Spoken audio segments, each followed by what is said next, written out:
From the heartland of America and the gateway to the West, good morning, good evening, wherever you may be across the nation, around the world. I'm George Norrie. Welcome to Coast AM. Next hour, the latest discoveries in the universe. We're going all around space with Richard C. Hoagland. Full program with Richard. Here's what's happening. Edward Snowden's hopes of finding asylum from the United States prosecution on espionage charges appear to be dimming, though there are reports tonight that he's on his way to Bolivia. The country after country so far has simply said, look, we are pushing back your request. Or they have said that he would have to find a way to travel to their territory or embassies to apply. Now, while Bolivia and Venezuela seem supportive, at least 11 of the more than 19 countries he's applied through the anti-secrecy group WikiLeaks have said they will deny his request or they cannot consider it until he shows up again at one of their embassies or on their borders. Let's check in with Douglas Hagman, private investigator. Douglas, he may be on a plane now going to Bolivia, but in spite of that, nobody seems to want him. Well, exactly, George. In preparation for your questions in this discussion, I spoke about his situation with a very highly placed, known and trusted source, very familiar with how the various processes of security clearances work, which is kind of at the heart of this matter. And how they work, people need to understand the executive order under which Mr. Snowden is working or was working is that he signed away his constitutional rights in exchange for his loyalty to operate at the mercy of and the direction of the president.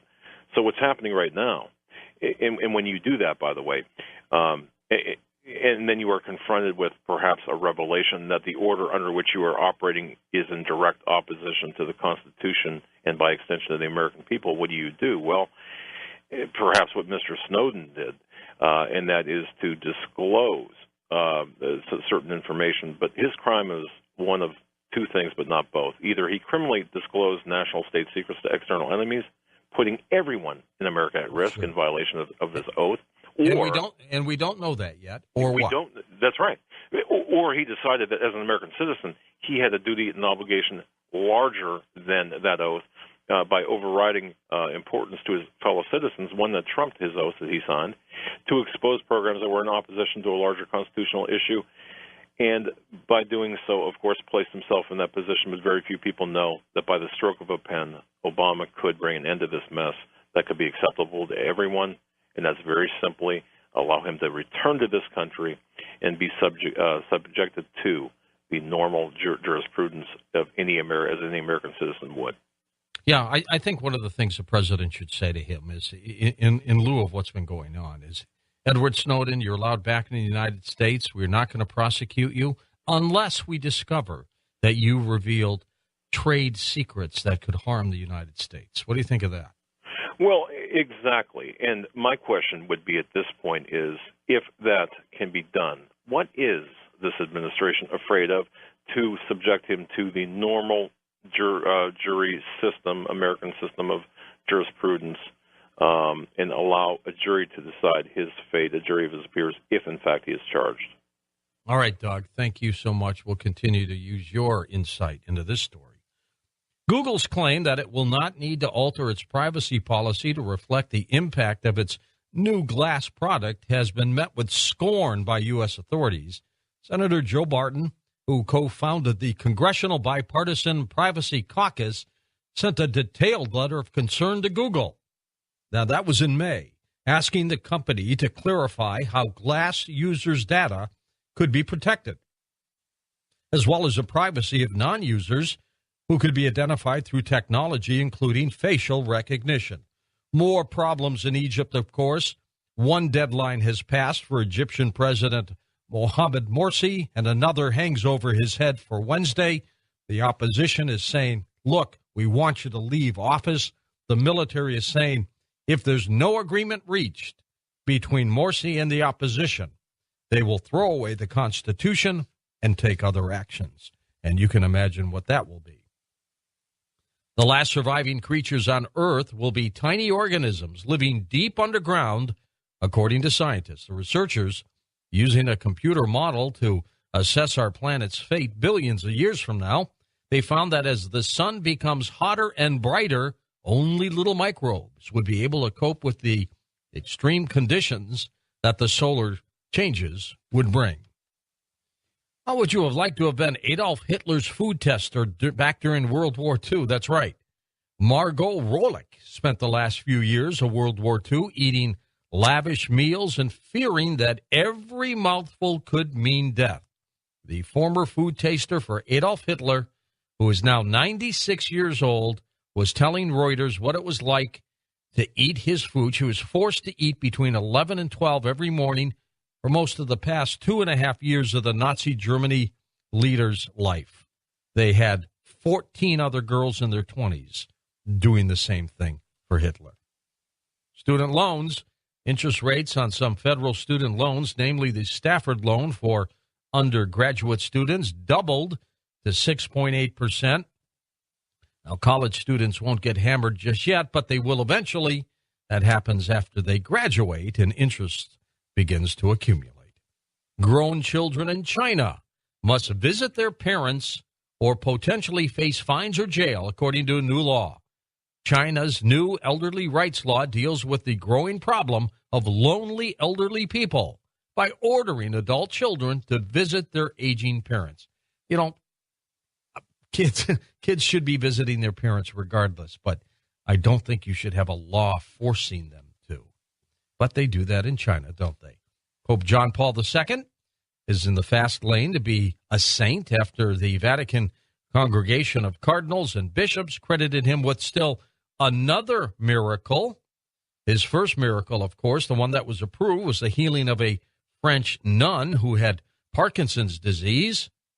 The second miracle occurred in May of 2011, the night of John Paul's beatification ceremony in St. Peter's Square, was the healing of a Costa Rican woman. So he's on his way to being a saint. By the way, Tuesday was World UFO Day. That's when people are invited to get together and watch the skies for unidentified flying objects.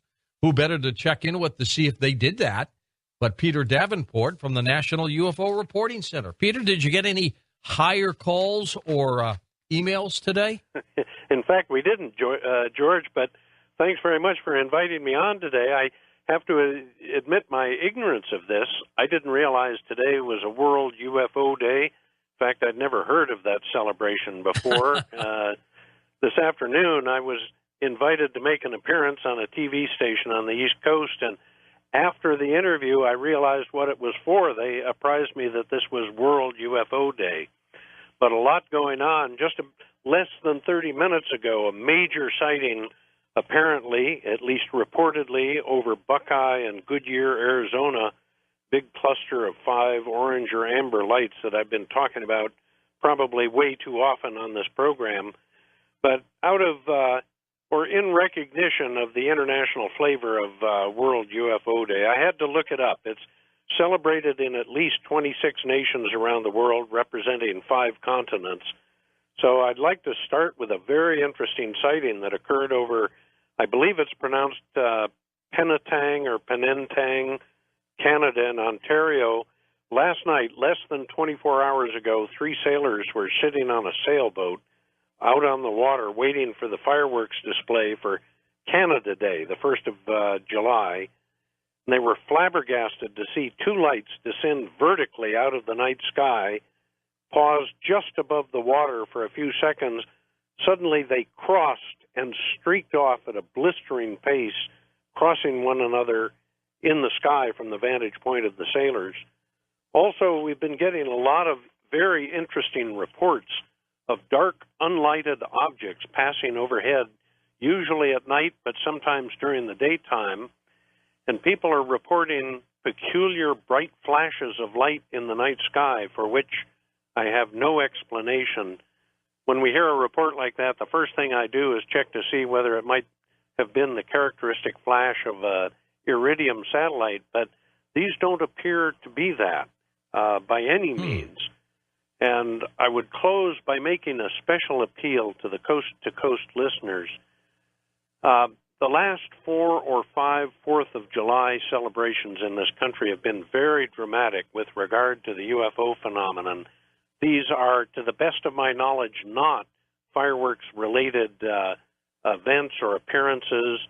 And if anybody sees anything unusual this 4th of July that cannot be ascribed to fireworks displays, I'd like to have them submit a written report. They don't have to call.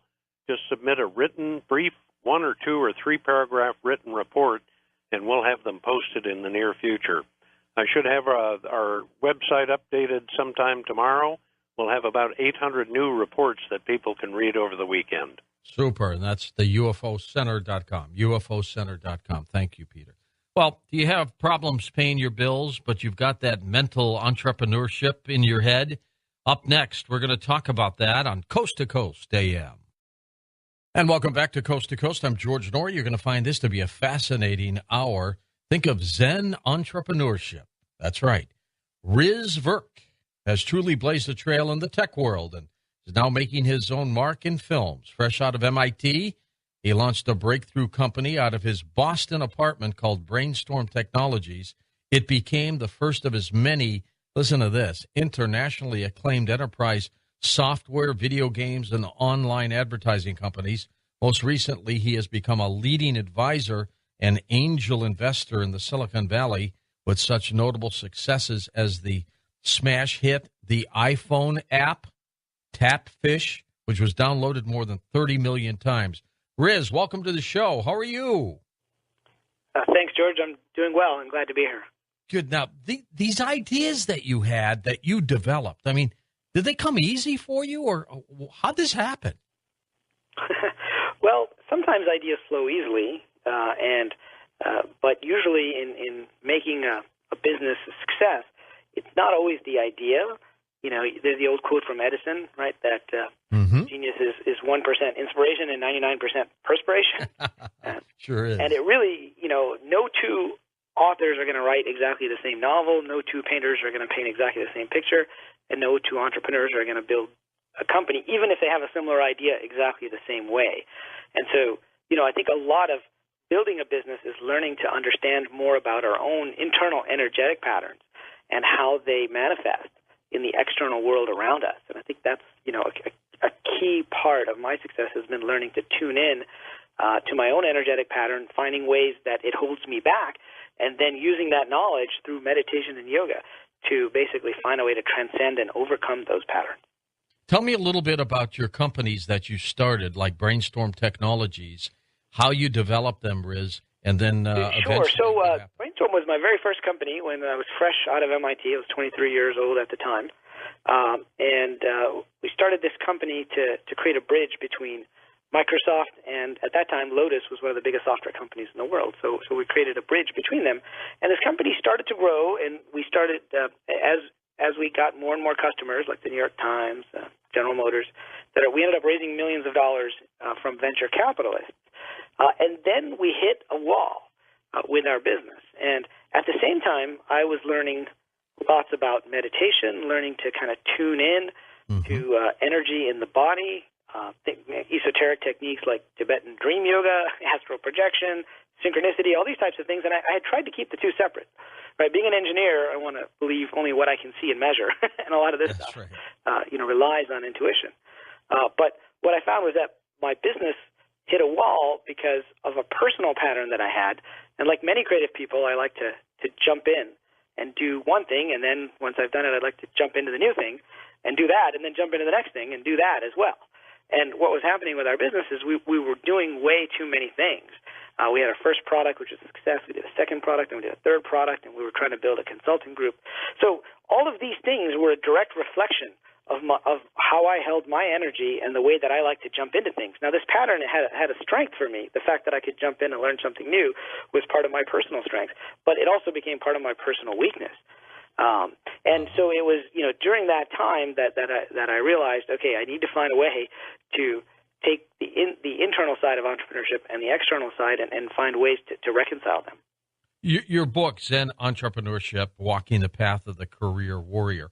Not everybody, Riz, will be able to be an incredible success financially and come up with different ideas, but they can still do okay. So what do you advise so many people who might be frustrated right now? They might have problems just paying their monthly bills.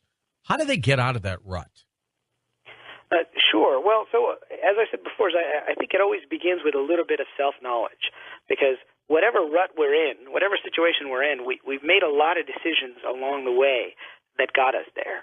And I think having a little bit of knowledge of that is quite useful. So I encourage people to do a little bit of self-reflection and try to be honest with themselves. And I think it's possible for us to be happy and financially successful as individuals or as a business if we can find what I like to call the intersection of the three spheres.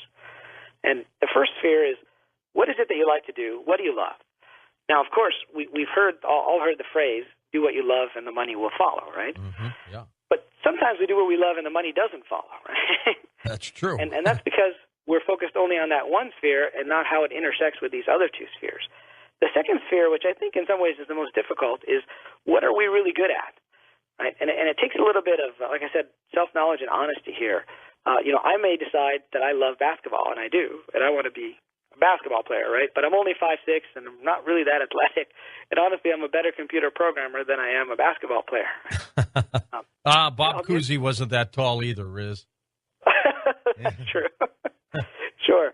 But so I think this part, I'm using an extreme example with basketball, but so often, we set our sights on something, but we're actually good at something slightly different. And sometimes we have to ask other people to try to get that self-knowledge. And then the third area is, what is it that the market wants and that the market is willing to pay for? Now, too often people concentrate only on that third sphere, and then they're caught in a job that's not personally fulfilling to them and isn't really a part of they don't feel like it's a part of their path in life, right? It's just something they're doing to get a paycheck, so then they can go off and do what they love, right? But I really encourage people to look at the intersection of these three spheres and take some time and write down, lists of things, and that will change over time, and to help try to find that intersection. Now, one thing that can help find that intersection is what I call clues from the universe. And there's at least 7 different types of clues, but these are different types of hunches and synchronicities that you can use to help guide yourself, along the way of your career path. Now, these clues in the universe, do we have to go seek them out, or do they come and flow to us? Well, actually, they come to us if we learn to be aware. And so, I like to encourage people to think of their lives and their careers as sort of a treasure hunt, kind of like, the old Indiana Jones films, right, with Raiders of the Lost Ark, where there's some treasure that they were seeking, like the Ark of the Covenant or the Holy Grail. But to get there, they had to decipher a series of clues, and they didn't all come at once. You had to take that first clue, follow it, and then it would take you to the second clue, which then you could follow to try to eventually get to the treasure. And I'll give you a perfect example from one of my businesses of the type of clue I'm talking about, because these clues, they evoke a certain feeling within our mind and our body, and the more we quiet our minds, I like to think of our minds as being like, those snow globes, where if you shake the snow globe, the snow's everywhere and you can't see anything. But if you let the snow settle, you can actually see what's inside the globe. And our minds are like that. And if we can settle what's going on in our minds, we can perceive these clues more clearly. So I'll give you this example. In one of my companies, we started in Cambridge, Massachusetts, and we couldn't figure out a name for the company, no matter how hard we tried. So I ended up going home to visit my parents in Michigan for the holidays. And while there, I was driving by Ann Arbor, Michigan, home of University of Michigan, and this name on the side of the building that I'd never noticed before really jumped out at me. I had that kind of feeling of deja vu, like there's something significant about this name, and the name of that company was Arbor Text. And so when I got back to Cambridge, I said, hey, these guys named their software company after their hometown of Ann Arbor. Why don't we name our company after our college town of Cambridge? And we named it Cambridge Documents. And so that was an example of taking a funny feeling, following it to solve a business issue. But then I said, you know what, this clue feels bigger to me than that. So I went and did some research on this company and found out that they were actually in a similar market space. So on my next trip home to visit my parents, the next holiday, I showed them our product, and to make a long story short, over time they became our biggest customer, and they got us into all kinds of companies that we would never have gotten into on our own, like Boeing and Toyota. And clues are like that. They're highly personalized. I mean, somebody else might have driven by that building. In fact, I drove by that building myself many times before and never noticed the name of that company. But they're personalized based upon our situation and where we are in life. Riz, stay with us. We're going to take this quick break. We'll come right back with you. We're talking with Riz Verk, of course, very successful, building many of his own companies, high-tech companies as well. His website, of course, is linked up at coasttocoastam.com. It is zenentrepreneur.com. Don't have to worry about spelling it. We've got that link for you. We're talking about his book, Zen Entrepreneurship. And when we come right back, one of the questions I'd like you to consider asking Riz, of course, is not only how he did this, but how can you do this, or share your stories with us. Maybe you have done this. That's next on Coast to Coast AM. And welcome back to Coast. A whole bunch of callers from all over the world calling. Riz Verk, our special guest here on Coast to Coast AM. And Riz, your book, Zen Entrepreneurship. Have you been thinking about writing that for a long time, even before the successes? Yeah, well, I started writing it after that very first company, and I started to realize how the hidden worlds were seeping in, right, to what I call glitches in the matrix. These are the clues that I talked about earlier. And so I actually wrote an initial version of this book a while back in 2004, but, similar to what I've been talking about, the clues at that time were more like obstacles coming up saying this is not the right time to get the book out there. We were in the middle of the Iraq War, and I was pretty busy with my own startups trying to make them successful. Now, years later, I'm a much more accomplished entrepreneur. I've invested in and mentored lots of other entrepreneurs and now filmmakers as well. So I'm in a very different place now, and so the clues last year told me this was a great time to really get this book out there and turn it into a how-to practical manual for applying these different principles. Good for you. And so I actually just launched the second edition earlier this month, and it became an international bestseller in 5 different countries. So that was pretty exciting. You seem to have the Midas touch. Well, sometimes it's a matter of tuning into the right timing, and sometimes. In this case, I might have wanted the book to be popular back in 2004, but it was a matter of tuning in and realizing that it wasn't the right time, even though I wanted it to be, and then reapplying energy at the appropriate moment in time. Now, also, some of the things that you have done in the past, did the companies get sold? Did you go public with them? What happened? Yeah, so many of the companies have gotten sold to larger organizations, and usually it's because we had a piece of technology that they wanted to incorporate into their bigger products, right. Or it was we had a game. Within the last few years, I've been working in mobile and online gaming, and some of the companies are still going strong. And many of the companies that I've invested in are now part of much larger, well-known Japanese gaming companies, for example. All right, very good. Let's take some calls here for you, Riz. Let's go first to Max in Beaver Creek, Ohio. Max, welcome to Coast. Go ahead. Fine. There you go. I'm going to be a caller. I'm on. You're on. Max, you're on now.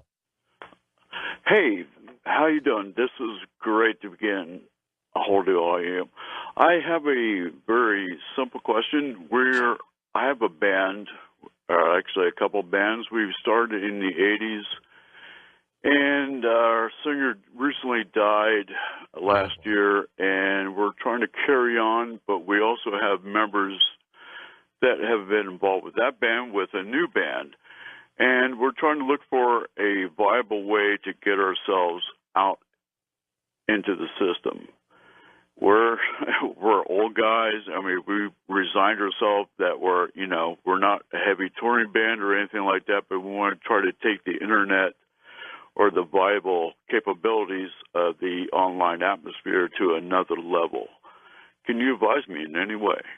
Well, that's an interesting question, Riz. So what do some band members do to try to create more exposure for themselves? Sure. Well, it's a sort of a very specific question within the music industry, but as you mentioned, that industry has really changed a lot over the last few years. And so, I believe for any business, whether it's business venture, whether it's a musical band or a book or an actual, software product, which I've been doing, the key is to try to build your community slowly and then to expand that community over a period of time. And so I always encourage people to start with what they have and what they know and use that as the starting point. So, for example, you're from Oregon. I was just talking to an entrepreneur in Oregon who, she wanted to create this new type of women's lingerie. And she said, I'm going to go national with this right away, and I want to raise all this money. And I advised her, well, why don't you see if you can make a first version of that product and get it sold within Portland, and you can show how viable and popular it is, and then you can go and expand that nationally. And I think people often start with very big goals, and entrepreneurs often, they overestimate where they can be in a year, but they underestimate where they can be 5 years, 10 years down the road. I'm sure, like when people started Facebook or Microsoft, they didn't expect they could be multi-billion-dollar companies. They were just focused in on a specific element. But what comes to me is that line from the Beatles. I don't know if you ever heard this line, but they said, we didn't focus on becoming the best band in the world. We focused on becoming the best band in Liverpool first, right? And then once we were sure we had that solved, we focused on becoming the best band in the UK. And then once we were sure we were there, we focused on becoming the best band in Europe. And then eventually, they got on the Ed Sullivan Show here in the U.S. and became an international sensation. That's a good point. I guess what comes to me is sort of start locally with what you have and use those circles to kind of expand slowly over time and build a devoted fan base locally if you can first. And Riz, there's nothing wrong with being the best in a very small community that you live in, is there? Maybe the best small restaurant. You might not be national, but you may be the best at what you do. And that's exactly right. And I think sometimes, there's more meaning that we get out of a local business or being a small business that we can control. And we have direct impact with customers. I mean, what happened with most of my businesses is that we'd start off where myself or my co-founders would interact with customers and things would be great. And then later, as the companies got bigger, we wouldn't be able to interact with them directly anymore. And then customer service suffered. And then all these headaches and other things came into play, which often made me wish that we had kept the company smaller. Did you sometimes grow the company too quickly? Absolutely. And in fact, my book is about that very first startup I mentioned earlier, where we were doing too many things and we had millions of dollars in cash from VC. So we did more things with that money, right? And we grew too fast. And eventually, I had to examine that my own internal pattern was responsible for making us do too many things. And I think our internal patterns are like dragons. And there's a great Chinese proverb about dragons. It goes like this: if you ignore the dragon, it will eat you. If you try to confront the dragon, it will defeat you. But if you learn to ride the dragon, you can take advantage of its might and its power. And I think it's important for us to recognize, whether we're somebody who maybe moves too slow and needs to move faster, or we're somebody who jumps in too fast and needs to move slower, and learn to ride our inner dragons. And that's what happened, with several businesses when they went too big, too fast for me in my history. Let's go to our first-time caller. We're going to New York now. Kyle is with us. Kyle, go ahead. You're on with us. Hey, sir. How are you doing this Good, morning, Kyle. I should say. All is well. Thanks. Okay. Well, a little bit about me is I spent the past 8 years in the military. I got out in January, and a week later I went to a commercial diving school in Jacksonville, Florida. And I got finished with it this past Friday and kind of threw all my, eggs in a basket and drove up to Maine to meet a guy for a job interview. Come to find out after I got up there, he wasn't even hiring. And, now I'm kind of stuck between a rock and a hard place because I got student loans, a little bit of what the military didn't cover. And I tried to do the right thing. So I'm looking for advice on how I should go about like recollecting or regrouping and getting to the right spot.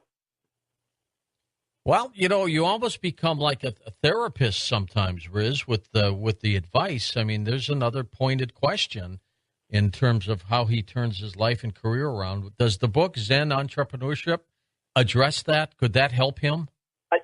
I think it could. And, I just made an announcement on my website for anybody who's a recent graduate. And I had said college grads, but I think you qualify, that I'm giving away free copies of the book to anybody who just graduated and has student loans, et cetera.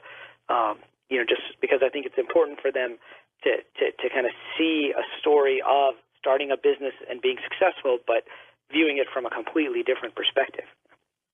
Good point. In this case, I mean, it sounds like, you went up to Maine without doing what we sometimes call, pre-qualification, right? So it's possible that you, and I don't know, but like me, it's possible that you sometimes jump into things very quickly, right? And without perhaps doing all of the homework, and that might have been, one of the reasons for ending up in this situation where they didn't really have a job. And I've seen that often with in my own businesses too, we'll go to try to establish a business relationship with somebody, and we'll go visit them in another state, and turns out they weren't that serious in the first place. And so, in that situation, I think it's useful to step back before jumping into the next thing, whatever the next thing is going to be, and figure out what questions you want to ask to pre-qualify a situation before you commit your time and energy to going in there too far. And I think that would help. I think that may be something related to your own patterns that you can work on. How many people, attempt to change their lives, and for whatever reason they simply cannot? What do? Simply give up, Riz, or do they keep trying? No, my advice is not necessarily to give up, but to try to recognize what's not working and change that. And in my book, I talk about what I call the 4 keys to manifestation. And I won't go through them in that much detail, but quickly, the first key is right intent, and that is setting your goal, and that's a lot of what we hear about in the law of attraction, creative visualization, going all the way back to Andrew Carnegie commissioning Napoleon Hill to write the book Think and Grow Rich. But that's only one key to manifestation. So if we start with that, we also have to pay attention to keys number 2 and 3, which is finding the right patterns, which is understanding that if something has happened 3 times in our lives, that's a pattern. Something is going on in our aura, in our energy field, if something is repeating itself. Like sometimes we'll see a young man or woman get into a relationship with somebody, and then the relationship will go sour, and then we'll see them get into another relationship, and it'll follow the same arc and trajectory, even though it's with a different person. Right? If that happens a few times, then it's time to do a little bit of self-examination and recalibrate, and then that gets to what I call the 3rd key, which is choosing the right technique. Now, as opposed to any old technique, if you want to buy houses or start a business, there's lots of techniques out there. The problem is they don't always work given our specific energetic configuration. I'll give you a perfect example. I saw a Pulitzer Prize-winning author in Berkeley many years ago who gave great advice on how to write a book. She said, write a page a day, and after a year you'll have enough material for a novel, and then revise it over the next year. So I jumped in and tried it. After all, she was a Pulitzer Prize-winning author, right? How could I go wrong? Well, the technique didn't work for me. Turns out I'm not the kind of person who can write a page a day. I can write 10 pages in one day, and then maybe I don't write anything for a month, and then I can write another 5 pages in a day. But the slow and steady technique was at odds with how I hold my energy field and how I've been successful in doing things in the past. That's why I really encourage people to try to do a period of self-reflection, and doing something like meditation or yoga, or just going for a walk in a place to clear your head is enough to clear some of these things that get in our way, like a muddy windshield where we can't actually see which techniques are right given our particular energetic configuration. What's more important, gut instincts or just using your head to do something? Well, I'm glad you asked that. I actually think that we need a combination of the two. Yeah, if you're the type of person who is using their gut instinct all the time, then you probably need to use your head a bit more and slow down some things. If, on the other hand, you're someone who does too much analysis, then you need to use your intuition a bit more. Like I was at Stanford Business School a few years back, and the professor was showing us how to create these huge spreadsheets, right, for decision modeling. And we could go through the spreadsheet and say, this decision is better than this one, and this decision is the third best. And I kind of scratched my head and I said, well, what if you change that one number at the beginning of the spreadsheet? He goes, oh, then everything changes. And so, well, where does that number come from? And he goes, well, it comes from your gut, right? Based upon what you know about the business, you have to figure out what those numbers are to put into this giant logical decision model. Let's go to. I think we have to balance our gut with our head and with the external techniques. Yeah, people that's true. And I think if you do that in every walk of life, everything you do, I think you'll be better off. Balance the instinct. Your gut instincts are important, but sometimes you think with the instincts and not the head, and vice versa. I think you're right. You have to balance that. Yeah, and I think there's a natural tension there. And I found in life, whenever there's a tension between something, in this case logic and intuition, that's a great place to focus on, because there's a jewel there in that natural tension. Let's go to Bill in West Hartford, Connecticut. Hello, Bill. Go ahead. Hi, George. Yes, hi. I feel like a loser in life, I must confess. I've had I know you're not. Well, let me. Thank you for saying that, George. Let me explain. I've had the interest, the aptitude, and the knowledge, in space science and astronomy since age 10. I'm George Norrie's age, since 1960, when I had a close friend who had a telescope then, and we looked at Saturn for the first time, and I was hooked. Since then, I knew I wanted to be a space scientist, an astronomer, astrophysicist, a cosmologist. Well, the point is, I did go to college, University of Hartford here, for 2 years full-time because of an anxiety disorder, OCD, obsessive-compulsive disorder I've had since age 14, 1964. I didn't graduate college. I'll be very brief. I went to 2 other colleges part-time, 1 course a semester for the following 11 years. I still couldn't get a basic bachelor's of science degree. I do have a Meade 6-inch ACF LS light switch telescope, but I wanted to be a professional astronomer. And one last sentence. In 1985, I could have gotten the same job that Richard C. Hoagland had, speaking of him the next hour, that he had in West Hartford at the old Jengers Planetarium that's now called again the Children's Museum and Planetarium, but I was too scared and anxious, and I handed in the resume a week too late, and I didn't get it. So I feel that I am not the astronomer, PhD astronomer, that I would have been if I didn't have my OCD problems, obsessive-compulsive disorder problems. So how do you fix something like that? Go ahead, Riz. That's a tough one. Yeah, I mean, that's a tough one, and, I'm not a psychologist. I'm a guy who's learned a lot about using our intuition in business and using that to be successful. Tonight we're using you in every possible career. Right. But, Carl Jung, the famous psychologist, said, the point of psychology shouldn't just be to try to help people get over a disorder. It should really be to help them discover who they were meant to be. And I believe each of us has strengths and a calling in life. And I think that we're here to walk our own, what I call unique warrior's path. And I talk about this in the book. And the warrior's path is a combination of the lessons that we're here to learn. And those lessons deal with, our personalities, our energetic patterns, perhaps our shortcomings, perhaps our disorders, right? They're all part of our energetic pattern. So we're here to learn lessons from those, and then we're here to make some kind of a contribution. I think the good thing here is that this caller seems to have a sense of where he would want to go and a path around astronomy and outer space. And so that's what he loves to do, which is the first of the 3 spheres. But I think you have to kind of balance that with the other 2 spheres that I talked about. Is objectively, and I can't tell you, is this person good at certain types of things? Well, what is it? What is it that you're good at? I would encourage you to make a list and ask other people, and then match that up with what does the market need. The market could be the local job market. The market could be planetariums around the country. The market could be internet websites devoted to space. As you know, the private space industry is growing really fast, especially here in Silicon Valley. It's kind of the next big wave where people are investing a lot of money since the government is kind of giving up a monopoly on that. And that should lead to all kinds of interesting insights on UFOs and things in the future. But, it's a pretty hot area. And so, that depends how you define the market that you're going after. So that's just more general advice, not knowing enough about you personally to really delve into that. And where do people get your book, Zen Entrepreneurship? They pick it up at Amazon? On Amazon. You can also just follow the link from the Coast to Coast website to my website, which has the link directly to Amazon. And then there's a bunch of free gifts on my website for people who purchase the book as well, including a free ebook by one of the creators of the movie What the Bleep Do We Know, a bunch of books from best-selling authors on manifesting as well. So there's a bunch of free gifts on there as well. Super. Riz, thank you so much, and continued success for you. Well, thank you very much for having me. You got it. We'll be back in a moment. Richard C. Hoagland joining us. Get ready for that on Coast to Coast AM. Martian rock analyzed by NASA's rover Opportunity apparently contains clays formed in a very non-acidic water. That, they say, is an environment potentially suitable for the chemistry of ancient life to brew.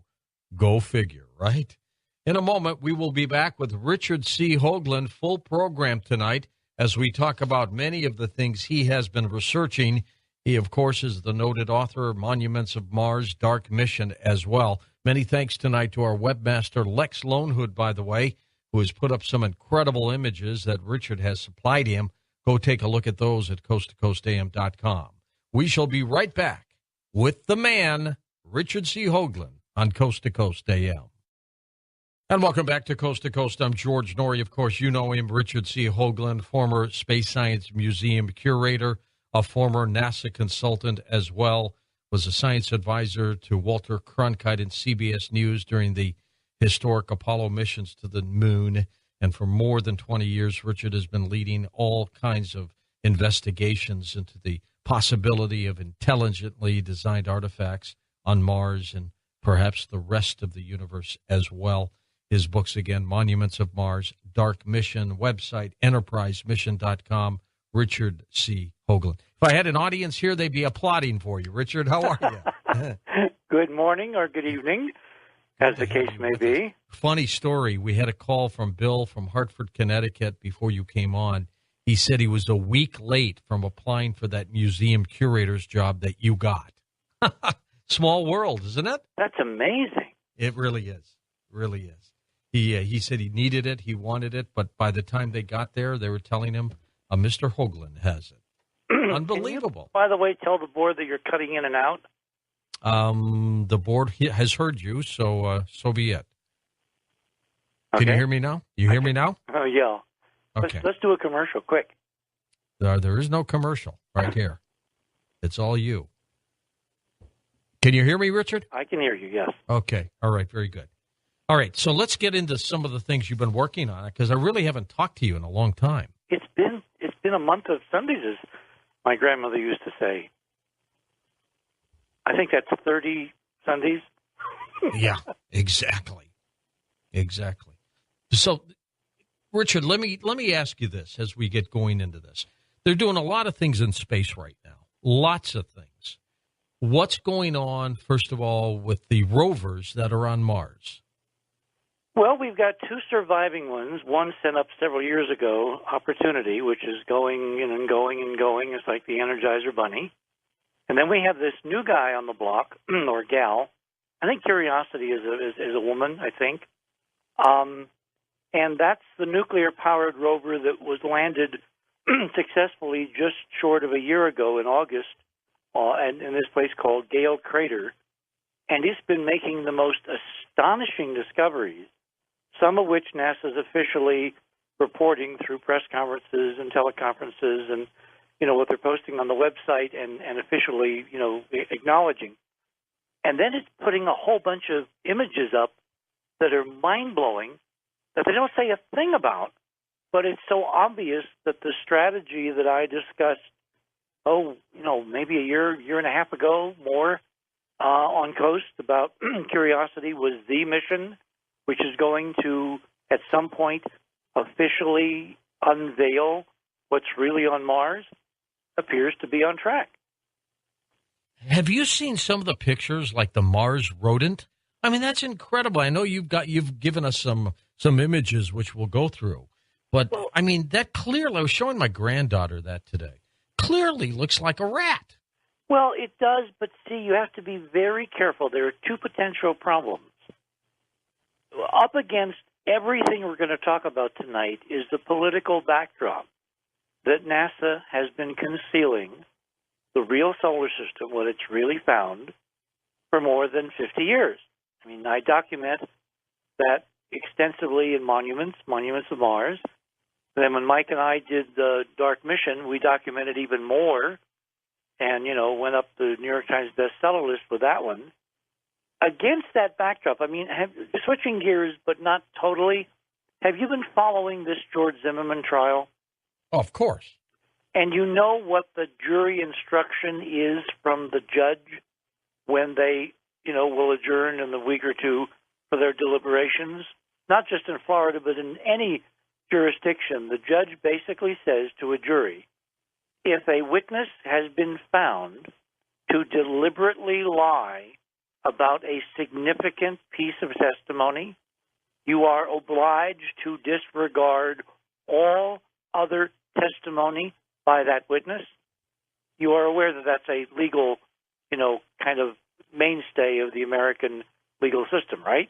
Oh, yeah, but I've always wondered how a juror can merely disregard something once they've heard it. Well, you can't unring the bell, as they say. So you have to take it into account, and then you put that piece of testimony with all the others, and then you weight it, basically appropriately, given that instruction that if the prosecution or defense proves that a witness has lied on some material point, not what color somebody's eyes are, or what the weather was that day, but something really important, then you are obliged to disregard their other testimony. Well, I apply this to NASA. We have proven over and over and over again that NASA has lied to us about what's on its images, going back to the first images taken of the moon almost half a century ago. So if you apply that precept, we have to be incredibly suspect and incredibly distrusting of whatever NASA puts out as official imagery of anything. So when I saw this image of the rodent alongside the real stuff, my first thought was, is somebody inside NASA playing games, placing, with Photoshop, this little creature in one of its images so that all the anomaly hunters will glom onto that, gleefully say, oh, look what's on Mars. And then, of course, because it's nuts on the surface, they use that to discredit all the other real stuff in the images that other folks inside NASA who are trying to leak what the mission really is finding are putting on the official websites. This is four-dimensional chess. Nothing is linear. Nothing can be assumed. I mean, look at what we found out about our government and what they're doing with our phone calls and emails in the last few weeks. Nobody ever would have thought that. Oh, never in a million years. Well, Robin showed me an Omni magazine article when we first met. This was, 15-some years ago, which had a major layout on a program called Echelon, run by the National Security Agency. This is in the 1980s this came out, and we have such short memories in this culture that no one remembers that Echelon was designed with the primitive computer tools back then in the dark ages of the pre-internet. They were able to listen to everybody's phone calls and scarf up all kinds of basic data from electronic communications. So the idea that Edward Snowden has shown us something that we didn't know, or more appropriately, that we should have remembered, is a little bit short-sighted on the part of all the rest of us, because this government has been doing this to all of us for decades. Do you think it would be a joke for them to, Photoshop the rodent and pop it into a picture? Well, no, it wouldn't be a joke. It would be a way to discredit folks like me who come on Coast tonight and are going to discuss the real anomalies, the real artifacts, the structures, the geometry, the evidence of machinery, of broken tools, of construction, of walls, of geometric, linkages. All that stuff gets lumped into the same category, because if you can discredit, again, like the witness, the person telling you the story with one piece of later demonstrably false information, then you can discredit their entire story. Oh, have we lost you, Richard? Yep, we sure have. So we'll call you right back. So that's probably one of the reasons why, Richard, you couldn't hear me. Your phone line is going somehow. Or talk about being discredited, they have clipped you off again. So I trust we can get you back on, but, well, we shall find out. Let's see if he's back there. Richard, you with us? Okay, there's no Richard there. So we'll try to get him back on. If not, folks, we're going to have a show of open lines for you here on Coast to Coast, and I think it would probably be prudent to give you the phone numbers just in case. West of the Rockies, 800-618-8255. East of the Rockies, 800-825-5033. First-time caller line is 818-501-4721. The wild card line is 818-501-4109. And if you want to Skype us, you can Skype me at George97313. So unless we get Richard Hoagland back, now they say he's back on. So let's give it a try. Richard, you there? Much better. My gosh. It's like you were calling from Saturn. Why is it whenever somebody is involved in something controversial, they disappear on me? Is that a serious question in this culture? I mean, it was just gone. Remember, we now know from official testimony in front of Congress that this government is doing all kinds of things that if we'd realized it, we wouldn't have allowed them to do. But like turning up the water on the frog, the classic cliched tale of the frog in the pail on the stove, and you turn the water up, or the temperature up slowly, and it gets to the point where he doesn't know that he's being boiled to death. We're a culture that has not known en masse that we are being boiled to death by a succession of lies and prevarications and half-truths and outright hoodwinkery. And, you can generalize from the area where we can prove it unequivocally on these NASA images, and now we find in all kinds of other areas what those of us who are mislabeled as, conspiracy theorists have been claiming is absolutely true. I'm fascinated by one of the first images you sent us to post, of course, the face on Mars. Isn't that an astonishing image? It sure is. It looks like some kind of material. It looks like almost gold or something down there on that thing. Well, I interpret it as glass refracting the pre-dawn rising sunlight, because the light, that's actually a composite image taken with, basically it's two images, one with the light coming from the left, which is afternoon lighting, and the only image NASA ever took back in 2003 with the color camera of the Mars Surveyor spacecraft, a pre-dawn image with the light coming from the right. And when you put them together, which you can't easily, you can clearly see that there is a difference between the left half and the right half. The left half, we've thought, for a lot of reasons for a long time, was very eroded and degraded because of the prevailing winds on Mars, which basically sandblast all rocks and structures and even man-made things or artificial things.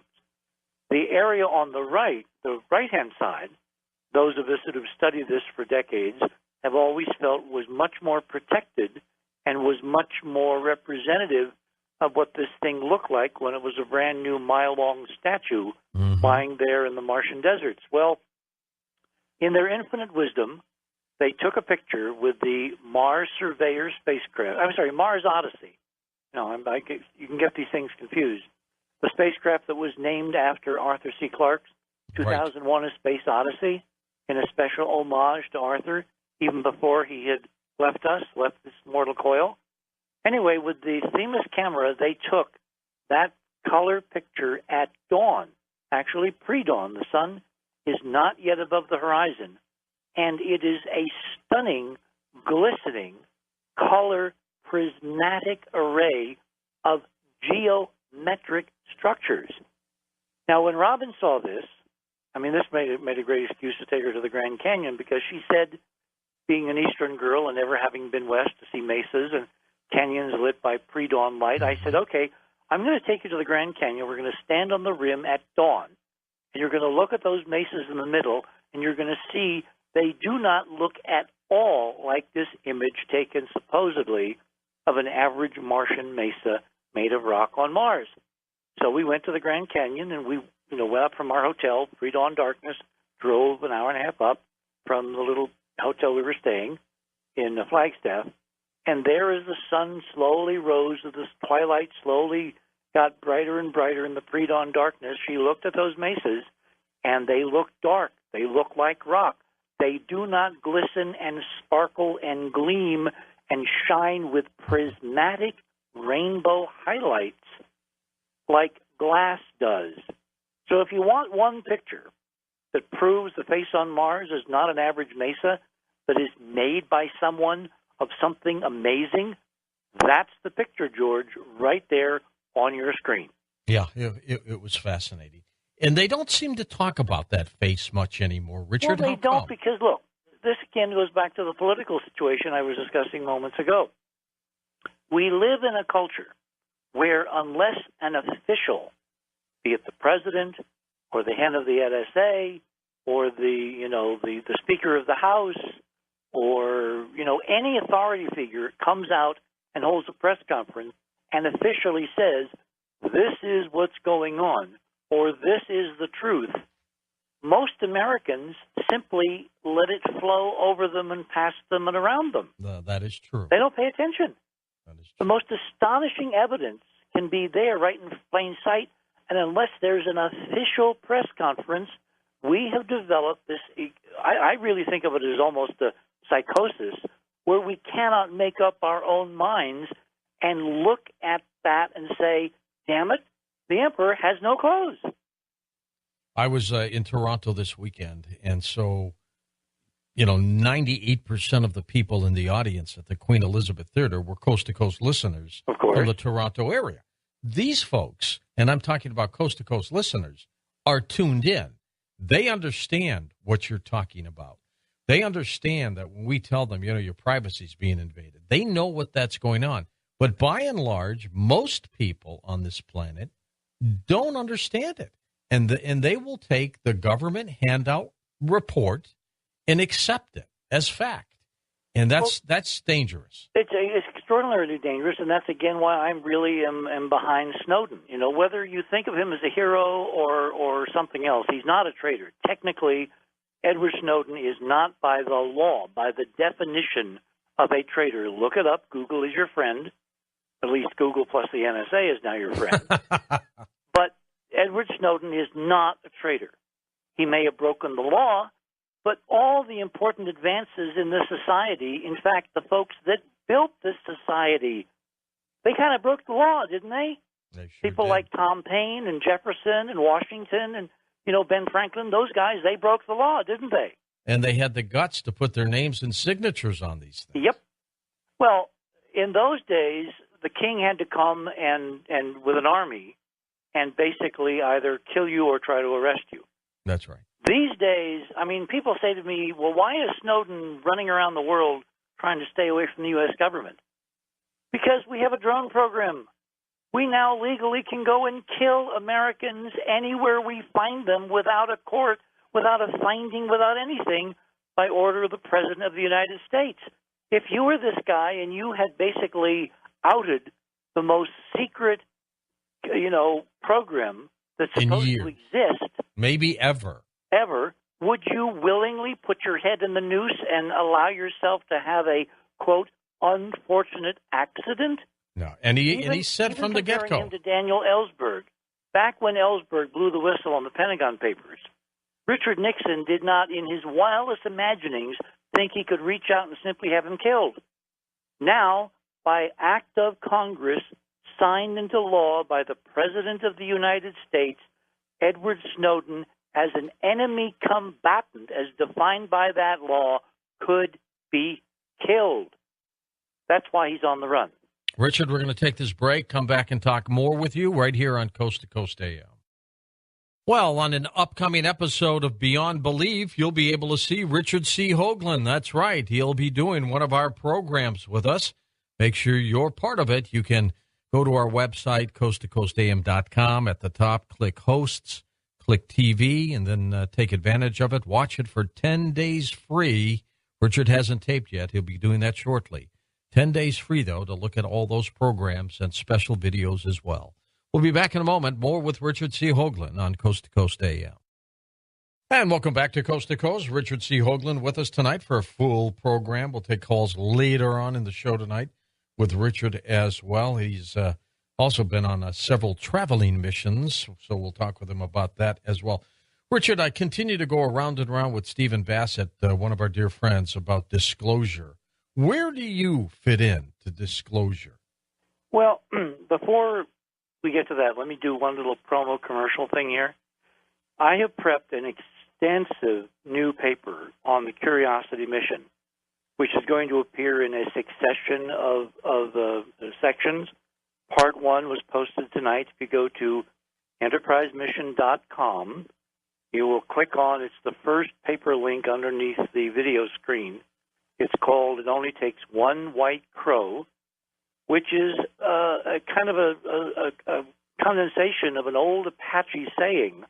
It only takes one white crow to prove all crows aren't black.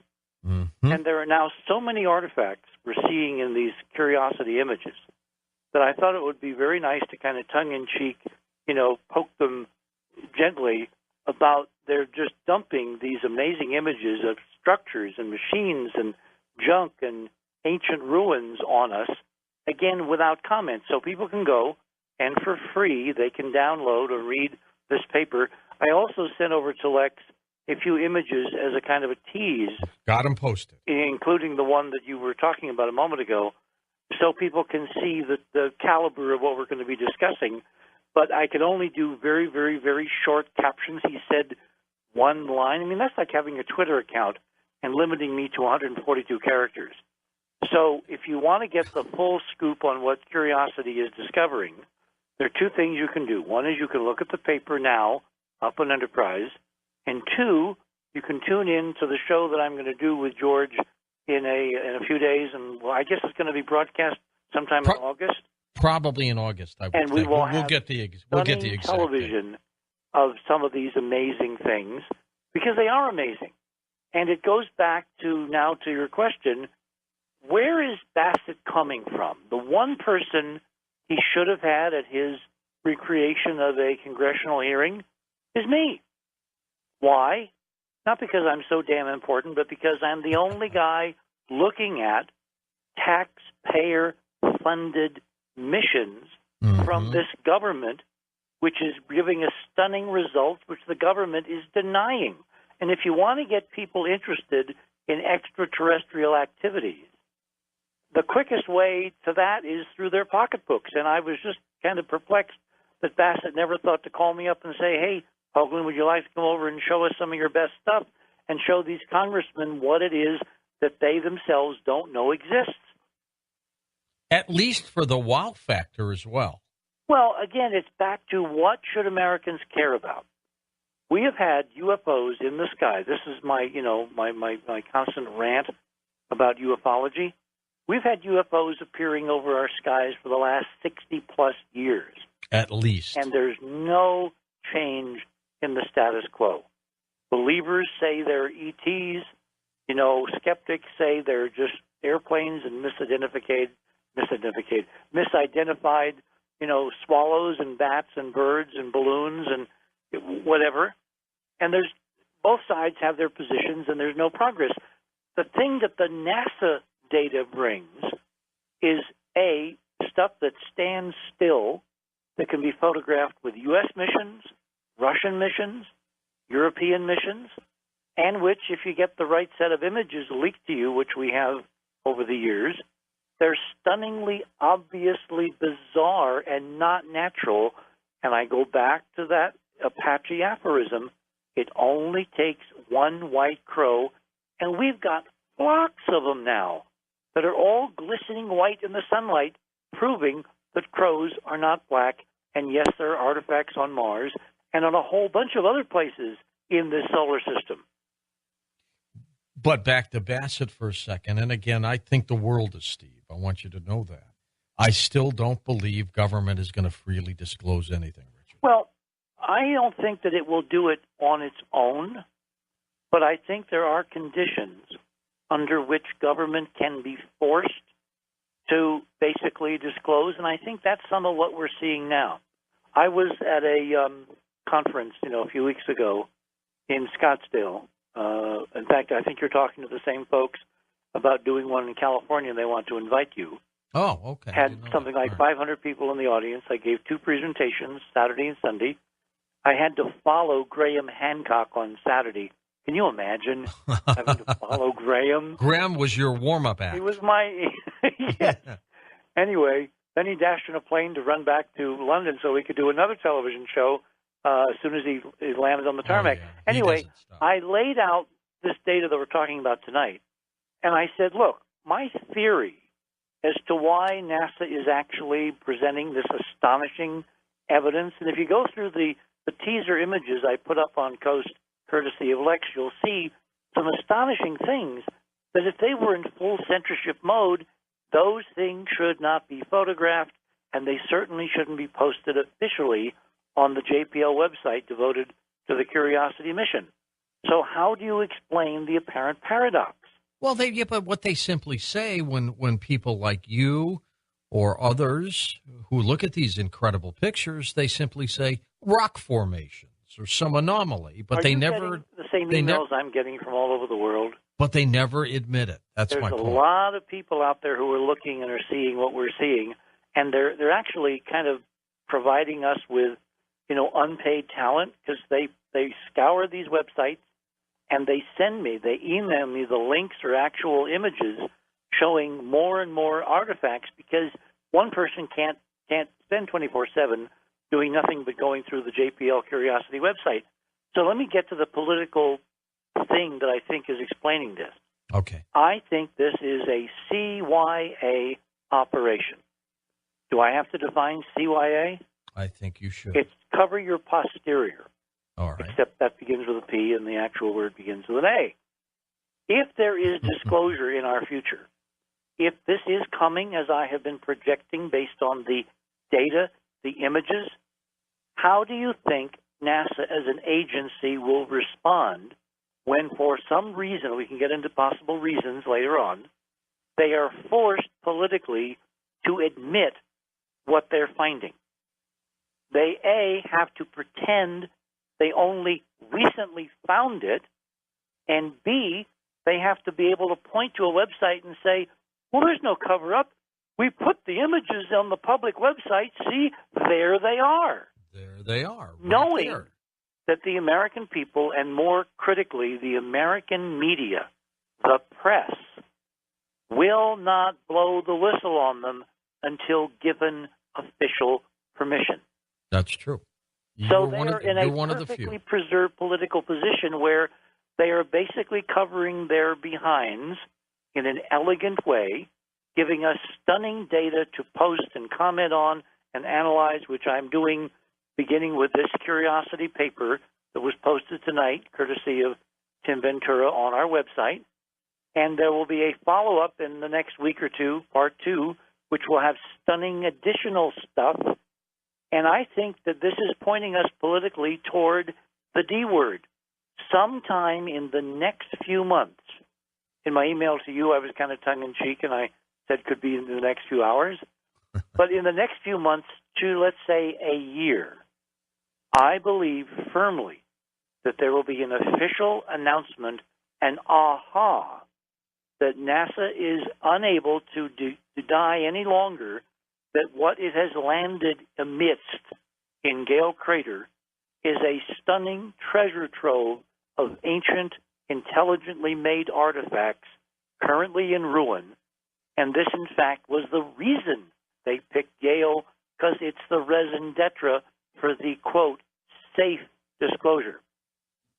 Well, one of the pictures you sent us clearly looks like a shoe to me. Doesn't it? Unbelievable. It looks like a tennis shoe or some kind of shoe. The Martian Nike.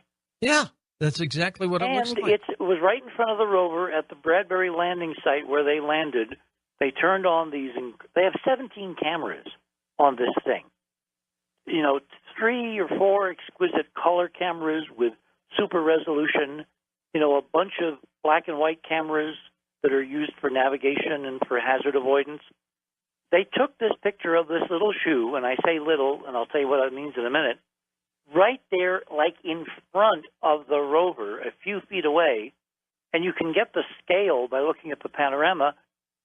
George, it's the size of a child's shoe. I know it. It is human remarkable. Child's shoe. I had to look at that twice. I thought for a moment maybe you sent us some photograph from somewhere, Death Valley, and you wanted us to just compare it. But no, that's an image that the rover took. Now, if you look around the rest of the image, and I didn't send the big one because those will be in the paper where I can do the appropriate analysis, there's other stuff around that shoe that looks like the contents of a kid's bedroom spread out on the ground. There is something incredibly symmetric that looks like a glider, a little airplane, little model airplane. Little toys, huh? There's other things that look like toys. Well, in our model, what Curiosity, by design, by secret design, landed on is basically the suburbs, the ancient, destroyed, flooded, buried, and then eroded suburbs of an ancient urban complex around this structure, this huge mountain called Mount Sharp in the middle of Gale Crater. Well, you look at what happened at Fukushima, the tsunami that hit there a few years ago, and if you in the wake of Sandy, same in the wake of Katrina in New Orleans, you would have those kinds of remnants of things left behind that over the ages would probably look the same way, wouldn't they? Well, the difference on Earth is you have a vigorous oxygen atmosphere, so things rust or oxidize. Hydrocarbon things, let's say that tennis sneaker is in fact made of some hydrocarbon material, rubber or artificial rubber. It would go away under Earth conditions because the oxygen would obviously quickly degrade it. In even a few thousand years, it would be gone. The thing about Mars is Mars now has been for millions of years a giant planetary museum with no oxygen. So things rust at an incredibly tiny rate because the only oxygen is the photolysis, the sunlight breaking down with the ultraviolet, the carbon dioxide in the atmosphere, and liberating oxygen at a trace percentage, 0.001%, something like that. And that degradation process proceeds extraordinarily slowly, particularly if you got stuff buried under soil or dirt or mud. And then over millions of years, the mud becomes rock and then is abraded by sandstorms so that it slowly comes back to the surface, is eroded out. So the stuff you're going to see is like it was buried yesterday because it's undergone no oxygen degradation. And it looks to me that whatever happened on Mars, it was very fast. Yep.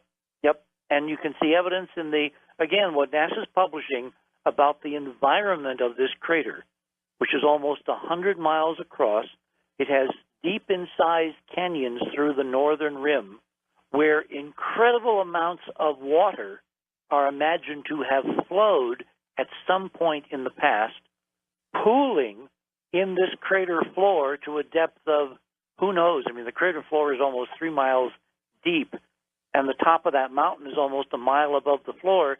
So you've got at least 3 miles of water that could have accumulated with all the detritus, all the silt, all the surface runoff of the debris from rock and crushed materials that would have basically fallen out of this turbid currents and then lain there, compressed itself into rock over millions of years, and then been eroded away to reveal these things out of what was formerly the floodplain of an ancient catastrophe millions and millions of years ago.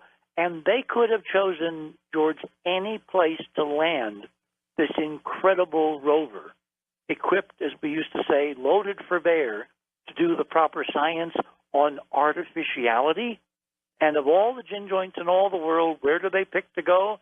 They pick Gale Crater, where this stuff is in places lying on the surface to be photographed in the first color panorama that they shot. The late Tom Van Flandern, one of your dear friends. Oh, he'd be having a field day with this. I was going to say, if he saw this kind of technology and images. I was thinking of him this evening, George, thinking about you and what we're going to talk about, and I hoped he was looking down and smiling because everything Tom was projecting for the catastrophe that overtook Mars, the planet that exploded that it used to orbit, the huge floods released by that catastrophe, the idea there was an ancient civilization there of which we were seeing bits and pieces even, a couple decades ago, all of that is now coming to fruition, and Tom tonight is right here with us enjoying what we're finding. I love the technology. So what in this area, and next hour I want to get into some of your missions because you've been all over the planet lately.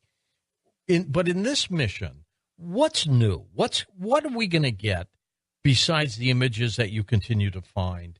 I mean, any planned missions to Mars, robotics or otherwise, that will give us more information?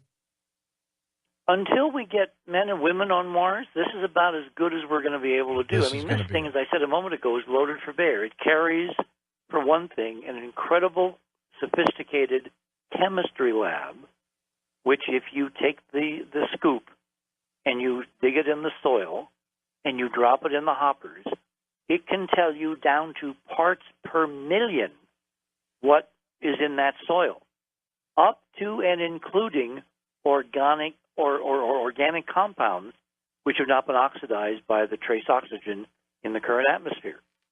It also has the capability to drill into the surface features, either rocks or something else, and reduce, let's say, for instance, that they chose to drill into an artifact, some actual mechanical thing made of aluminum or some other metal.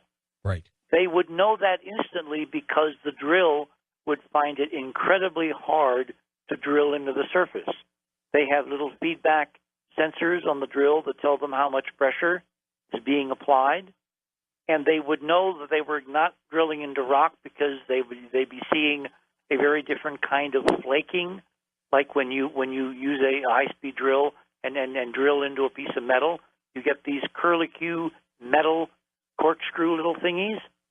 If they put those in the hopper and they analyze those in the chemistry lab, it would give a totally different reading, like an alloy or a metallic material, or maybe a carbon fiber. They then have a third analysis instrument on board, which is called ChemCam, which not only has a exquisite camera that can take really amazing close-up images, and I showed in the last photo, number 12, on Lex's post tonight, there's an object not too far from the rover, a few feet away, taken with this ChemCam camera, which is obviously some kind of artifact, some kind of piece of junk eroding out of the rock in front of the rover, being exposed in all its exquisite geometry. It ain't a rock at all. It's a piece of something made either of metal or of plastic, or maybe a combination of both.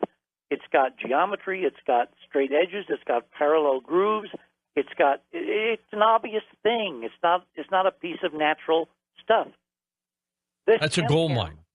This ChemCam instrument also has a laser on board in the same instrument, which can bore sight down the focal line of sight of the camera, and it can zap up to 20 feet away, 7 meters.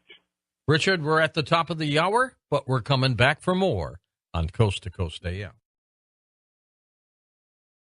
Astonishing, riveting as we talk with Richard C. Hoagland about things in space. More to come on Coast to Coast AM.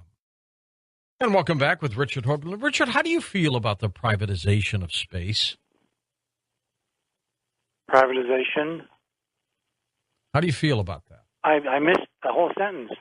Did you really? Here we go again. Might have to call you back. How did you feel about the privatization of space? Well, it's got good sides and bad sides.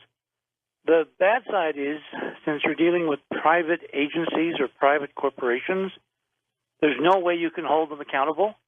I mean, at least with NASA, if you can get a congressional hearing or you can get serious attention from policymakers, you can, because we, the people, support what they're doing with tax dollars. You have some, at least, vestige of control, and you have political leverage.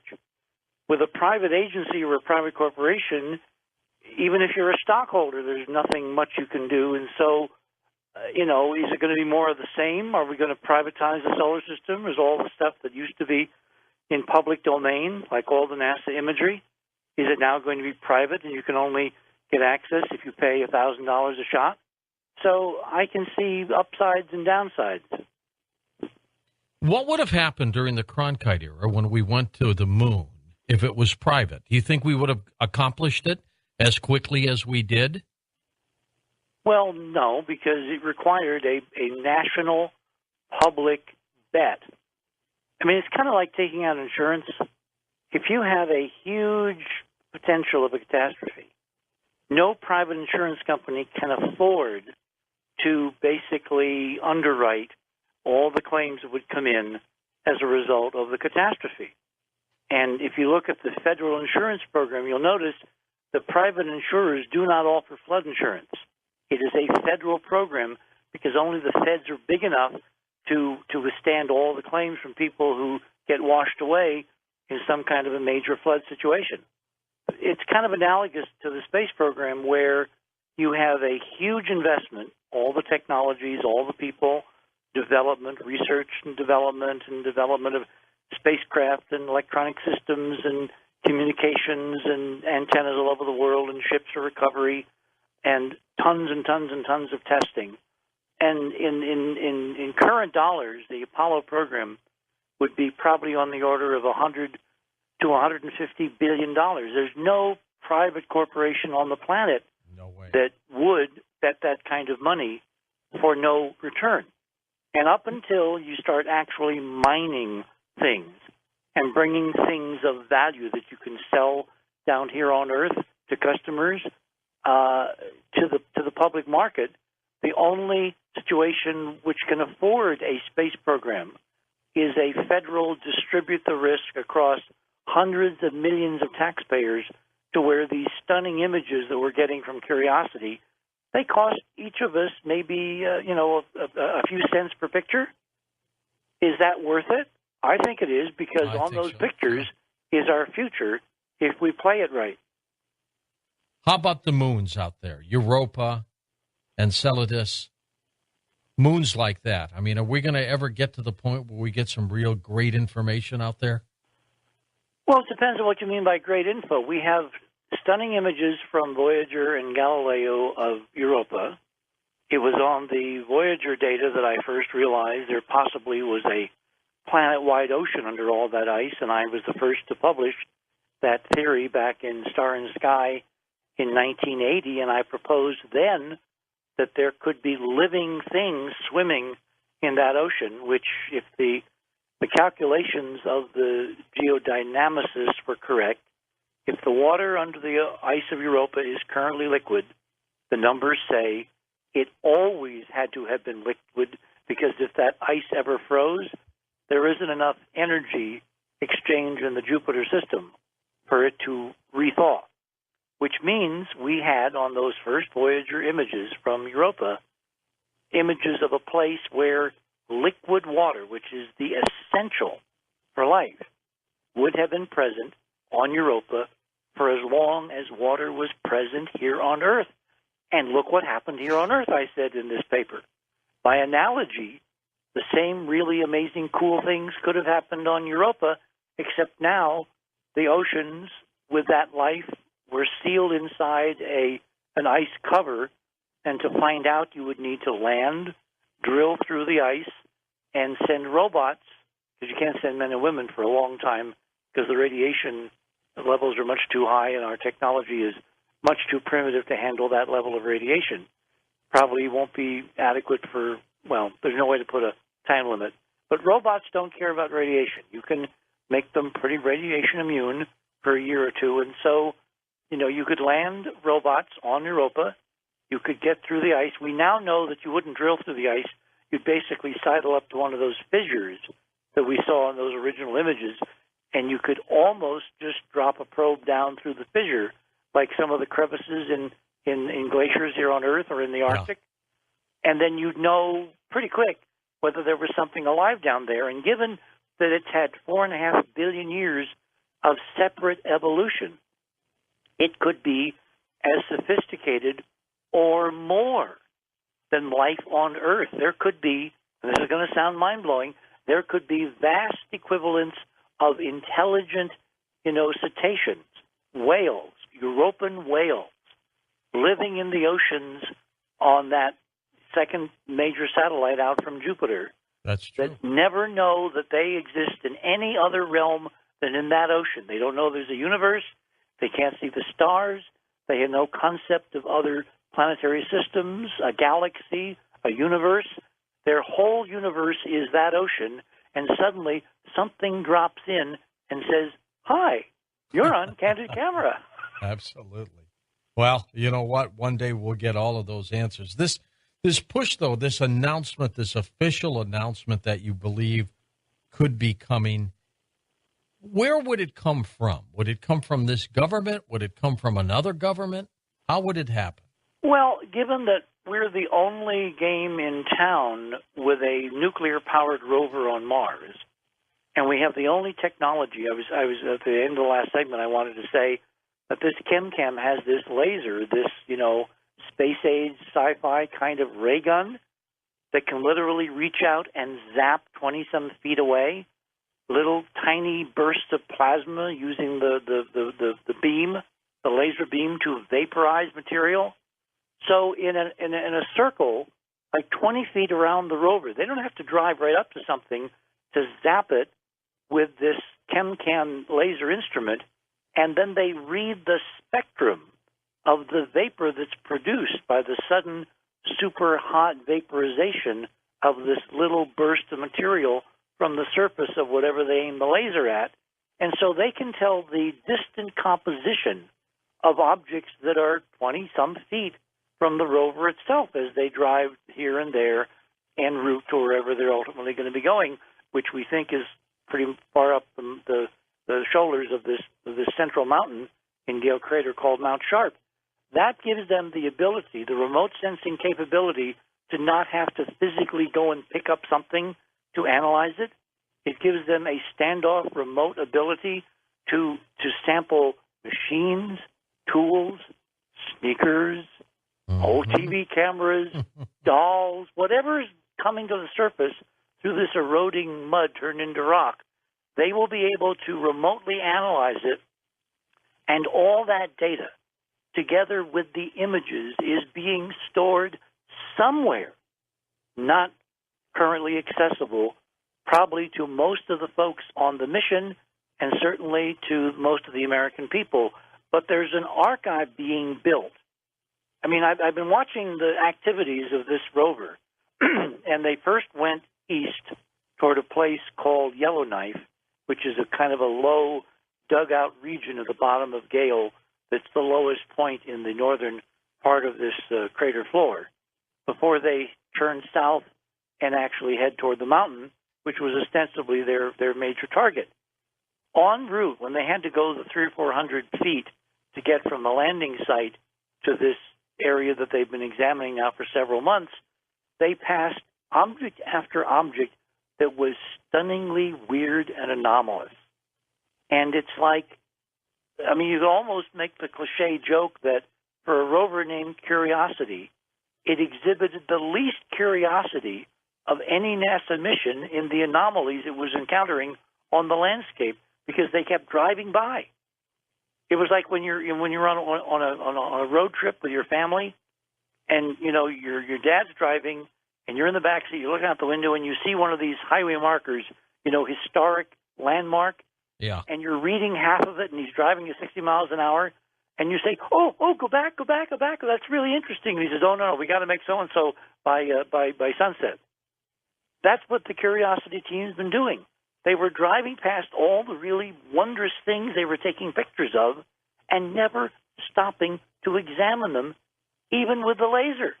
Or did they go and stop, and we just don't know about it? That's the other possibility, because we're not monitoring 24/7. The way the technology is, they can't send live video imaging.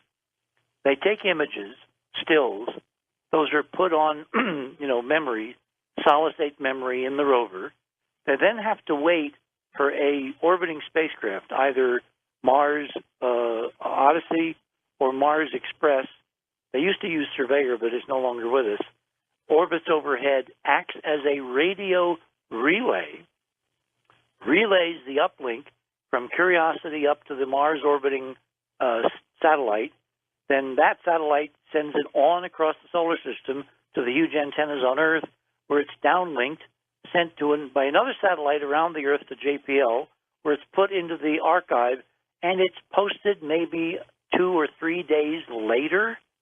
So in that long gap between taking the images and showing to the public, any damn thing they want to have happen could happen to those images, including a whole bunch we never get to see.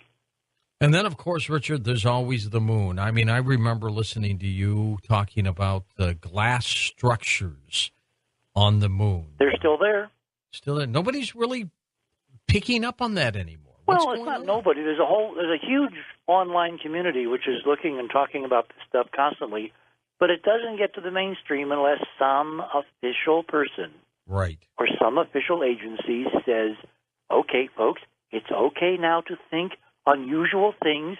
You may now think about ancient artifacts on the moon." We live in a bizarre culture, George, where except for this island of light in the darkness, it's like we lived in a dark age equipped with the internet in terms of the mainstream.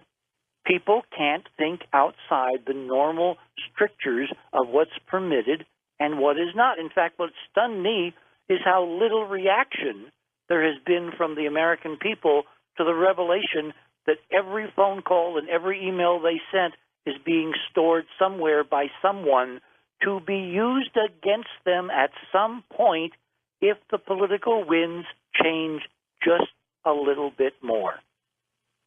Well, and some people are in that respect, in regard, don't even care. Well, because they think their whole life is an open book anyway. It's called Facebook. What they don't understand is the huge potential for blackmail. Let me give you a scenario, and this is actually not a diversion. We're told under the law that the NSA eavesdropping and the reading of emails and the monitoring of all our electronic communications, tweets, tweeting, and, images and share, image sites and Facebook and all that, that's all not actually being looked at. It's only being archived in case there is some probable cause that a secret court, the so-called FISA court, decides suddenly that needs to be examined to counter some terrorist threat. Let's just assume, for the sake of argument, that's all true, that everybody in the agencies that are responsible for collecting this vast amount of data, I mean, you know how many emails you send a day. Can you multiply that by 300-plus million people just in the U.S. alone? And now, of course, we understand from the Snowden leaks published in The Guardian that there's a whole bunch of European governments that we bugged, and those governments are not very happy with the U.S. government right now. And in some cases, some of those governments told their people that they never did this. Yep. Some of them are doing it, too. Yeah, of course. It's a world of listening and archiving.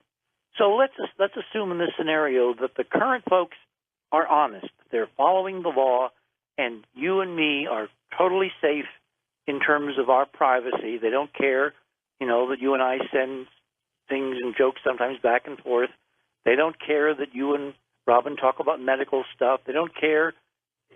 Whatever you're doing, they really are not listening. Right.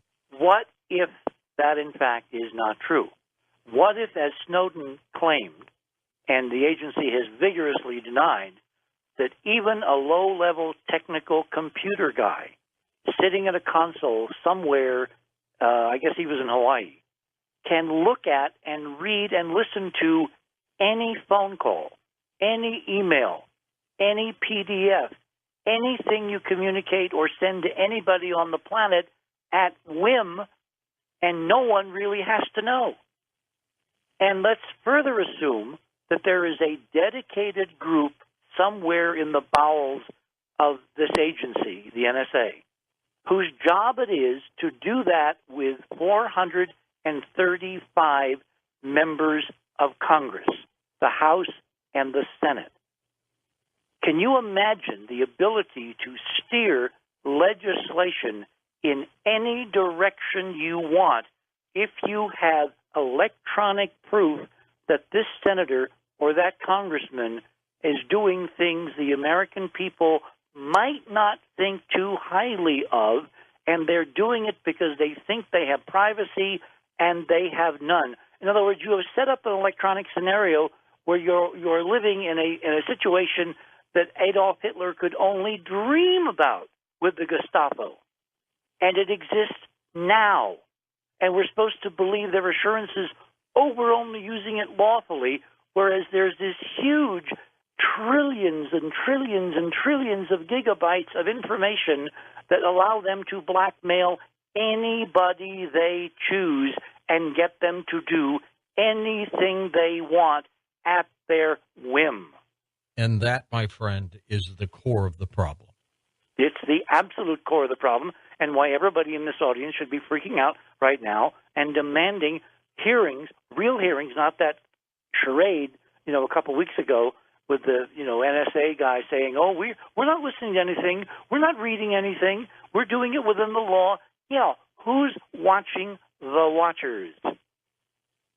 And what happens when the watchers decide to just start doing this on their own? Well, can you imagine the ability to get something on every member of a committee that's supposed to be an oversight? That's the end of the game. Yes. You can't stand up and strenuously say, we don't agree with what you're doing, because then they'll make public the things you have been doing that most people would not want to know that you were doing. Everybody has a private life. The Constitution is supposed to enshrine the idea you have a right to a private life. This takes all that away with a keystroke. Scary times, my friend. Well, the only thing that's going to change it is a game changer.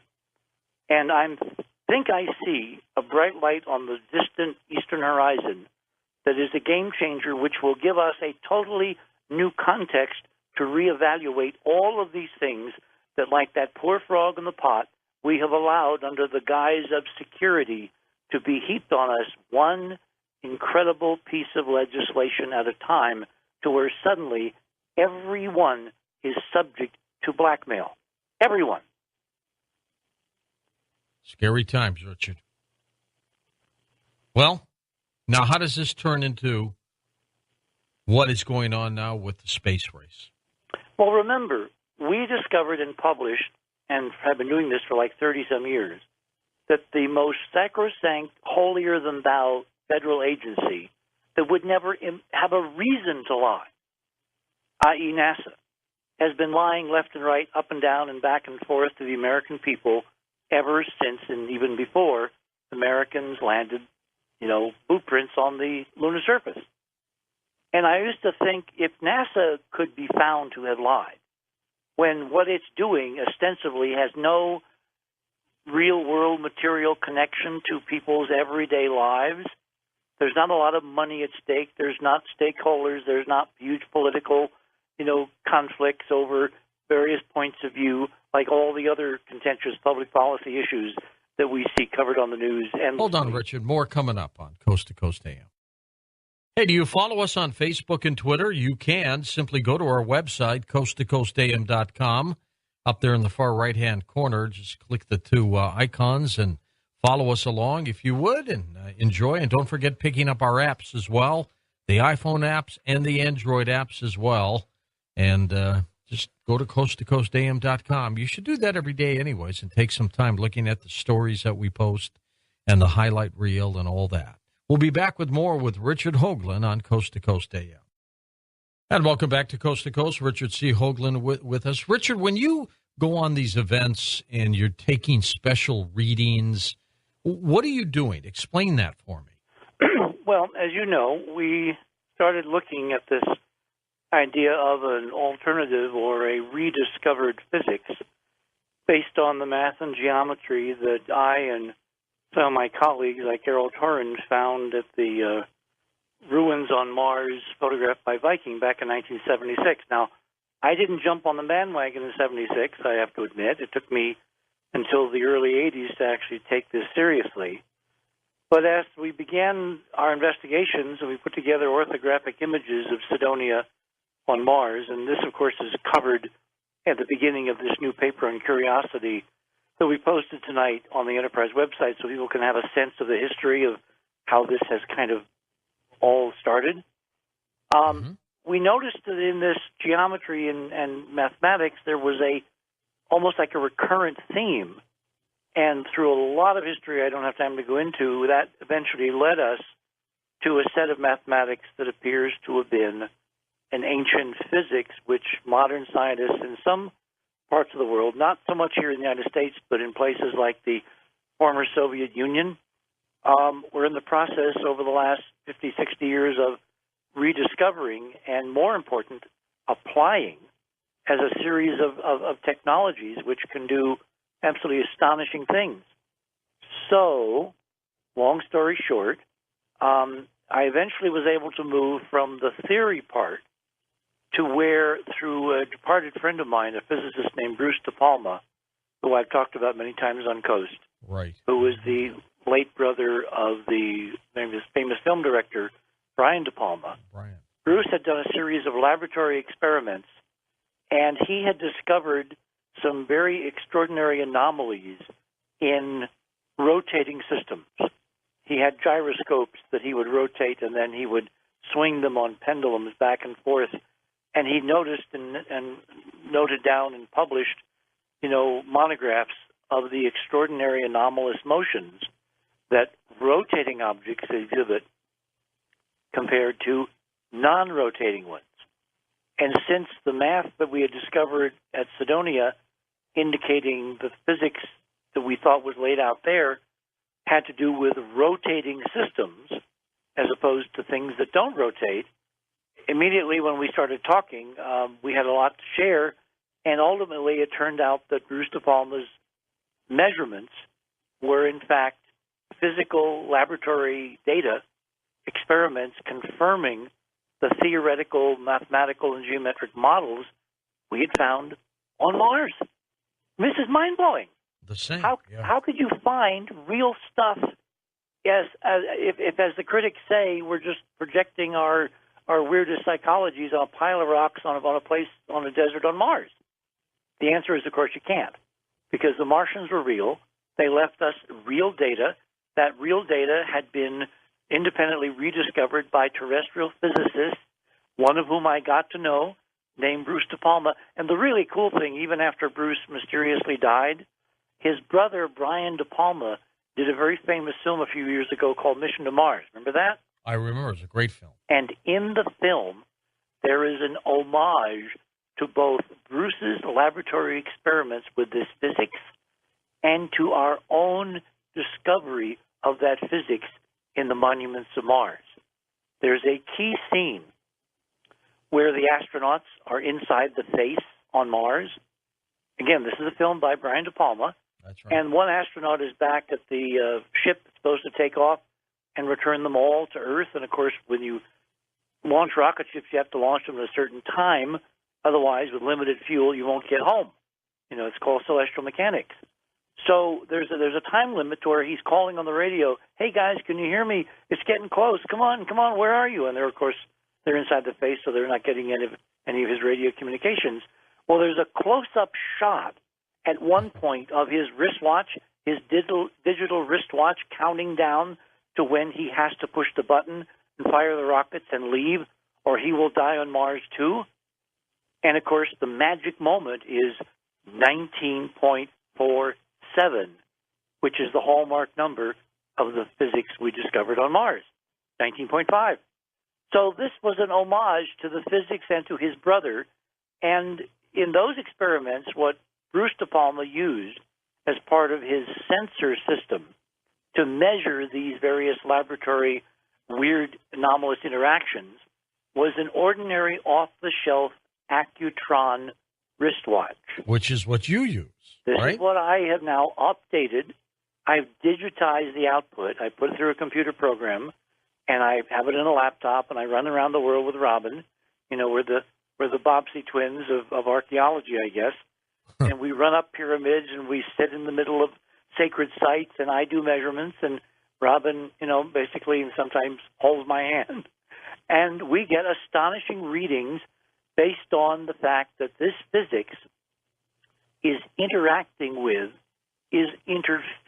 with the normal back and forth tick-tock motion of the tuning fork that Bulova, when they built the Accutron back in 1965, when they first came out with it, they advertised it as the first breakthrough in timekeeping in 300 years.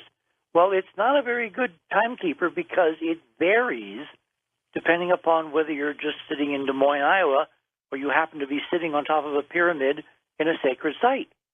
It varies wildly under those conditions. And I've now been able to measure enough sacred sites and enough interesting places to get a basic feel for the physics that's doing this, and it's in incredible consonance with not only Bruce De Palma's laboratory experiments back in the 70s, but also with a huge data bank of Russian experiments that were conducted behind the Iron Curtain until the Soviet Union collapsed in 91, in which case all those papers tumble out on the Internet, and there's a stunning database of Russian experiments which totally confirm the existence of this physics, which, of course, is the hallmark of the math and geometry deliberately encoded by this ancient Martian civilization on Mars, which is present in the paper that I put up tonight as a kind of refresher, and is present in some of the teasing slides that I gave Lex to put up on Coast. And it's this physics which literally can remake the laws of physics as we know them, which is the heart and soul of this incredibly advanced, ancient Type 2 Martian civilization that we are attempting to reconstruct, that I now think, personally, based on data from a lot of other NASA spacecraft running all over the solar system, left hallmarks of their presence all over the place in which we live, from Mercury all the way out to Neptune. And what I'm going to do someday is to organize all this into a follow-on book to Monuments and Dark Mission. It's going to be called The Heritage of Mars, Remembering Forever. And I'm going to give people a kind of a foretaste, a tease, in the show that you and I are going to do with Robin in about, 2 weeks. Now, these readings, they'll tell you what? Is this some kind you want to get down to the nitty-gritty? That's my thing. You want to get to the nitty-gritty of what the readings are showing. What does it mean? Okay. If you take a normal Bulova Accutron watch, its little tuning fork, which is the basis of it keeping accurate time, is supposed to vibrate back and forth at 360 cycles per second. Okay. That was chosen by Bulova because the hours and the minutes and the seconds that we keep our ordinary clocks run on a 24-hour, 60-minute, 60-second cycle. Okay. So 360 is a convenient, even number to divide the vibrations by to drive a gear train that will move the minute hands and the hour hands on a wristwatch. And so they devised a transistorized circuit, and they fed power to it with a little mercury battery back in the 60s, a power cell the size of the eraser on a pencil was unheard of. I mean, this was a stunning achievement technologically by Bulova in the mid-60s. In fact, NASA got so excited they put Accutron clocks and timers in all their spacecraft. And then, George, they quietly took them out. And they never told anybody. Why? And they never told anybody why. Because the damn things don't keep time worth a damn. The reason is the tuning fork, as the physics around it changes, this is the dirty little secret, there are no constants in real physics, not even the speed of light is constant. As the constants change, as the dynamics of the ether, i.e. the torsion field, which is what the Russians call this, plenum, in which creates the reality that we're experiencing, as it changes the fundamentals of the vibration of the tuning fork. And I have spent a lot of time on papers on Enterprise and in Monuments and Dark Mission explaining the actual physics of how those changes manifest themselves in a way to monitor the changes in the field. And I don't think we want to get too deep in the weeds about that tonight. The bottom line is the Accutron is a really robust, portable field sensor, pun intended, that allows me to monitor the changes in the field strength in and around these sacred sites, which tells me that the reason the sacred sites were built is to amplify, like a solid-state concentrator, an amplifier of the changes in the field going on all around the Earth that normally are too slight to be noticed in our everyday experience. That are in that location. But in those locations, like on the top of the Pyramid of the Sun at Teotihuacan. There's a photo that I sent over to Lex tonight showing me sitting in my Mexican, regalia on the top of the Pyramid of the Sun with the Pyramid of the Moon in the background, monitoring with the Accutron and my laptop, software, the field as it changed as we were being photographed for an NBC sci-fi special called, Glistening New Secrets of 2012 or something like that. It's somewhere on YouTube. And it was the first time that a network television show had actually followed us around to a couple of different countries, because we went to Tikal, I remember in Guatemala after that. And I was able to, for the first time, to actually measure these ancient sacred sites, what it was that the ancients were trying to tell us, and they didn't have the language to communicate this esoteric physics, but they left us the structures which are still operating perfectly fine, thank you. The day, as fine now as the day that they were built, hundreds, if not thousands of years ago. In fact, in Guatemala, we had a Mayan guide named Francisco Florian, who was dressed all in white, classic Mayan guide, regalia. And he met us, there in Tikal when we all pulled up in our official, NBC vans. And we got out, and there were formal introductions. And I could just tell, this guy was, here's a bunch of gringos, and I'm going to take them around and talk about ancient Mayan culture. And they're going to go back to, Park Avenue, and they're going to put it on TV. And, the usual way that those people in the third world think of us, foreign imperialists from the first world. Well, Francisco, in about a half an hour, started seeing what I was doing, what I was measuring. And we're sitting side by side on the top of one of those pyramids, our feet dangling over, a couple hundred feet of nothing. Would you believe I used to have fear of heights, George? Oh, you wouldn't know it looking at you on the top of that thing. It comes from love of what you're doing. Love will banish any problem, any problem. Anyway, so I'm sitting there next to Florian, and he's looking at the screen, and he's seeing these wildly changing vibrations of the tuning fork, which are responding to the field that is being amplified by the pyramid we're sitting on. And he says, oh, my gosh, he says, I'm looking at what my great-great-great-grandmother used to tell us was going on in these places, and we had no way to know. He became totally converted that I was measuring the most sacred mysteries held by the priesthood, the Mayan priesthood of which he was a member. And there I was with a 21st century piece of gear, putting it on a screen and recording it on a hard drive to take back to New York and put on television. So I now know what the purpose of these pyramids was, because the field, if you amplify it, it does several really crucial things that we need now to make public and democratize all over the planet. For one thing, it extends human life.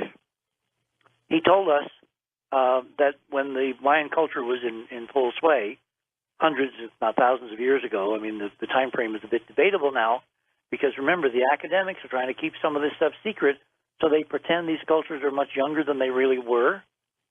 He said that the peasants who lived far away from the central complex of Tikal, 40, 50, 60 miles away, they, of course, grew all the food for the elites, the nobles that lived right around these pyramids.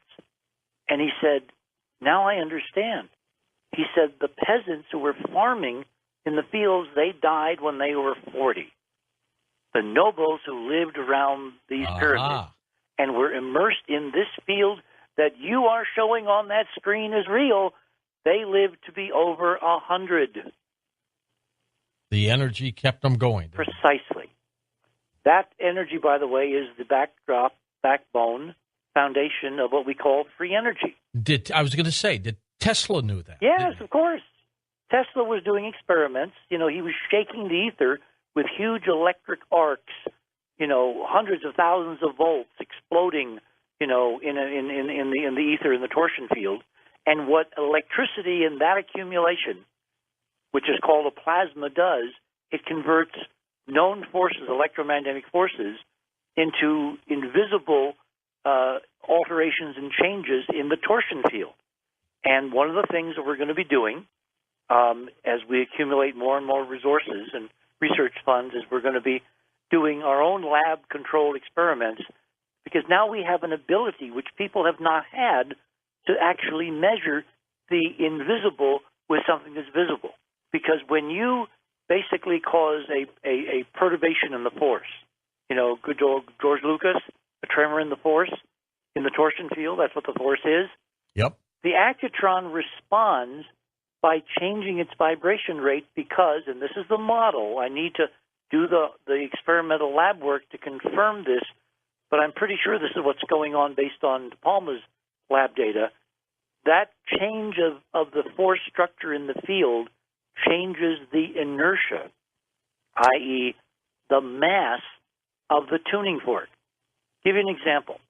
I have two objects in front of me, a piano and a feather, and I kick both of them with my foot. Which one moves quicker and faster and farther? Well, not the feather. Yes, of course the feather, because it weighs nothing. Now don't allow for the air resistance, okay? Okay, I did. Yeah, you were unconsciously assuming, well, with feathers, I know that the air will, but if it was in a vacuum, like remember the famous hammer and feather experiment that David Scott performed on the moon? Yes. Where he dropped the hammer and the feather to duplicate Galileo's classic experiment in the literature? That's right. You want to know where that hammer and feather experiment came from? Probably you. You're talking to him. Yep. Long story. I think I told it in Monuments. I happened to be in the right place at the right time with the project scientists for the Apollo 15 mission. I gave him what I would love to see Dave do. They carried it out. He took a falcon feather, and they carried it out on live television. Well, in a vacuum, hammers and feathers, when you drop them under gravity, they fall at the same rate. But if you were to throw them, the hammer and the feather, you would throw them at different distances because the feather would accelerate very fast because it weighs nothing. It has no mass, whereas the hammer has a substantial heft to it. It has a substantial mass, i.e. inertia. The reason the tuning fork changes vibration in our model is that the actual forces in the ether, in the torsion field, that cause inertia, that cause the idea of mass, changes dynamically in ripples and waves, and we can see this change moment to moment, second to second, in the computerized output of the tuning fork and the accutron. It's time for phone calls when we come back on Coast to Coast AM. Of course, your opportunity now to interact with the program, phone calls with Richard C. Hoagland here on Coast to Coast AM. Welcome back with Richard Hoagland. Richard, any speaking engagements coming up for you? Well, not so much speaking. We have been invited to Bosnia. Really? Officially, the pyramids? To measure the pyramids in both Bosnia and Serbia during a remarkable pinging experiment that's going to be conducted within the next couple of months. What they're doing is they've set up these EM receivers, radio receivers, around the Bosnia pyramids, and they've measured some very bizarre radio emissions that they just can't understand. And the principal investigators of both teams have been in touch with me. They've informally invited me and Robin to come to Bosnia and Serbia to be part of the experiment and to bring the accutron system, because when they're doing their radio work back and forth, what they're going to do is they're going to ping this potential pyramid in Serbia, and 450 miles away in Bosnia, they're going to see if they pick up any corresponding echoes, pinging. What I'm going to do is to measure both locations, hopefully simultaneously, so that we can see if there are responses in the torsion field of the inertia of the tuning fork in consonance with the repetition of the EM pinging by means of the radio transmitters. And then there's a conference in September that they've invited us back to present our data and to talk to a whole bunch of other archaeologists and physicists. This apparently is being sponsored by the Bosnian government. There are huge pyramids like this all over the world. David Wilcock has found a whole bunch of them that he showed at a conference presentation at Whole Life Expo a couple, 3 years ago. So it looks like I'm going to have a pretty busy travel schedule running around the planet doing the measurements of this ancient technology that our great ancestors left us on this planet. echoing what we're seeing in the way of this physics on Mars itself.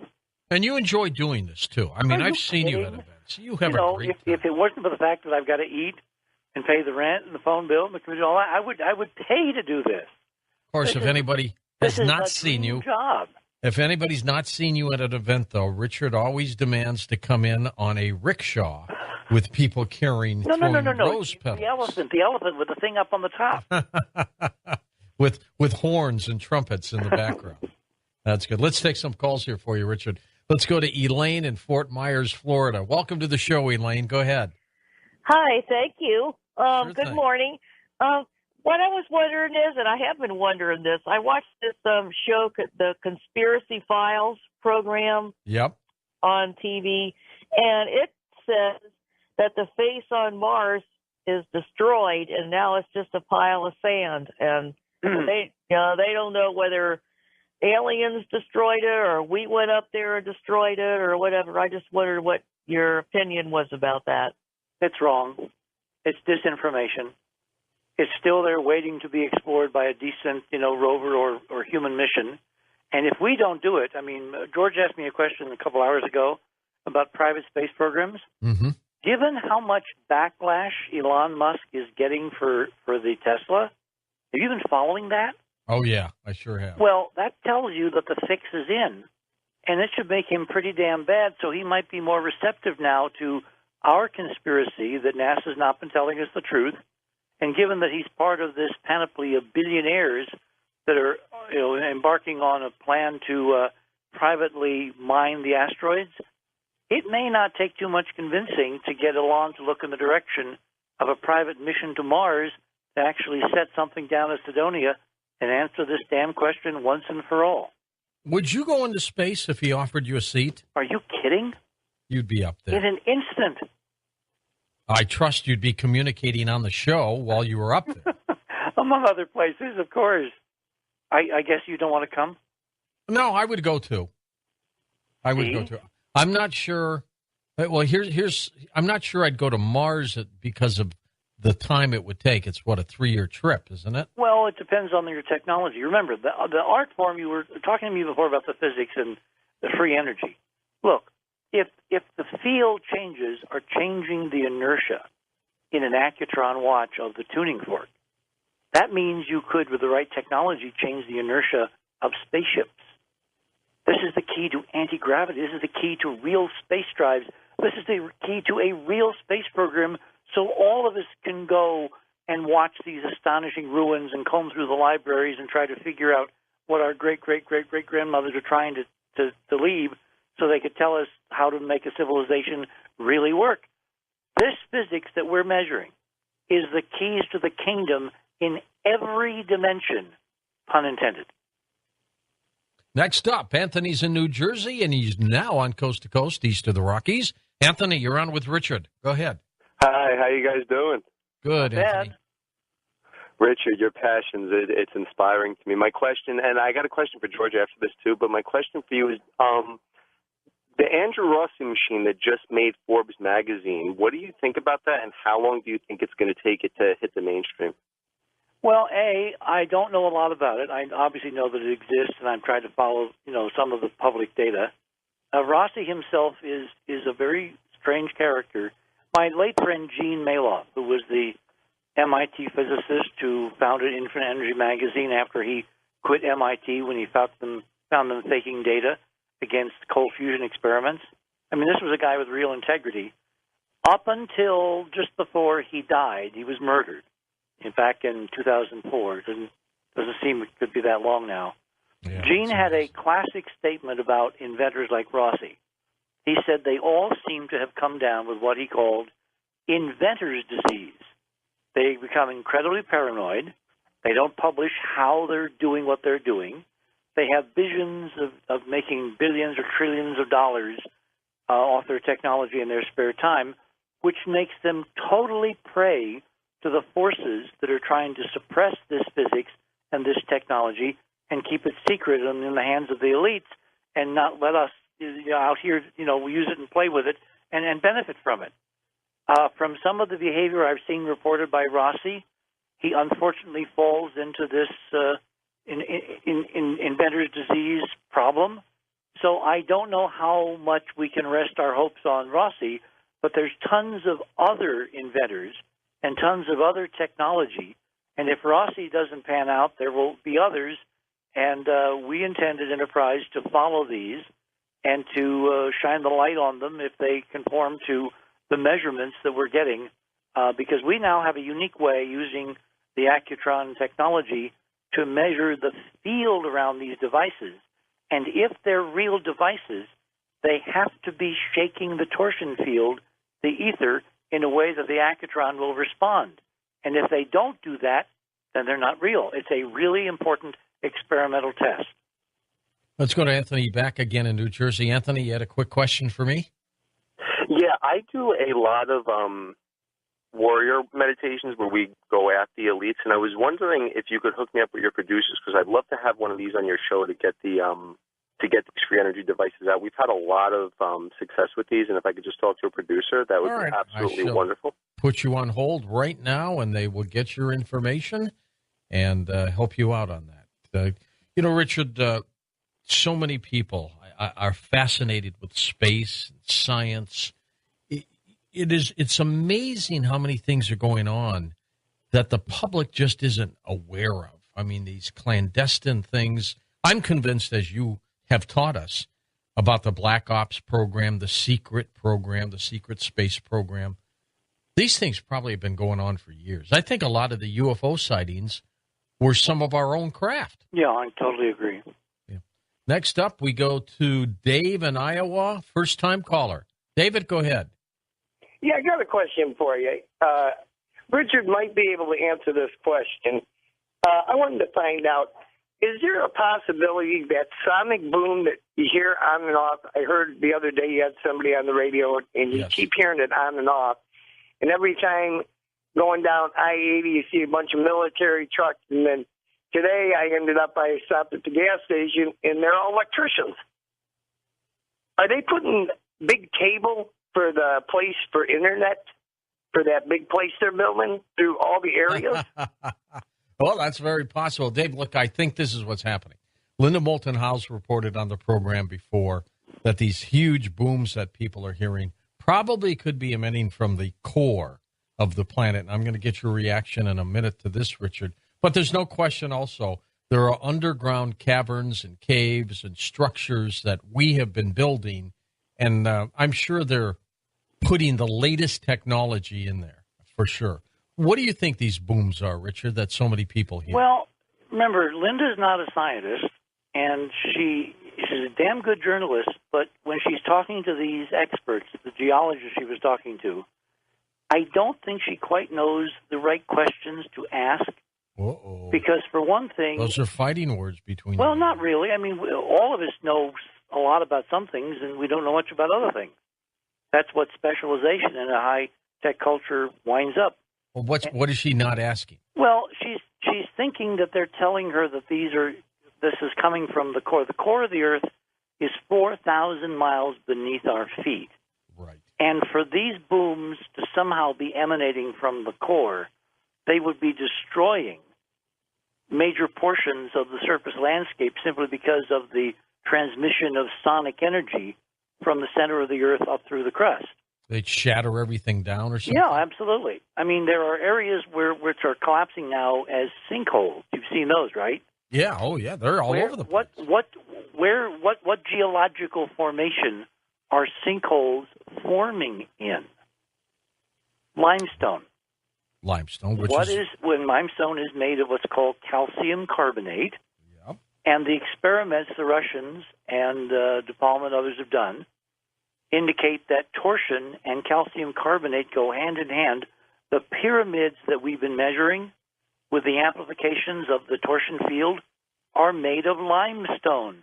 They're calcium carbonate. So if you imagine the Earth as a quivering geodetic sphere where there's resonance waves ricocheting back and forth through the planet and across the surface in the torsion field, and if you have those kind of waves, think of an interference pattern when you drop, stones into a pond.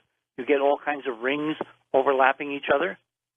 at the place where the waves overlap is called a node. That's a place where the field is increased in intensity. Okay. If those nodes happen to correspond to a limestone pocket, the physics changes, which can change the literal physical conditions of the limestone calcium carbonate crystals interacting and cohesing with each other, sticking together.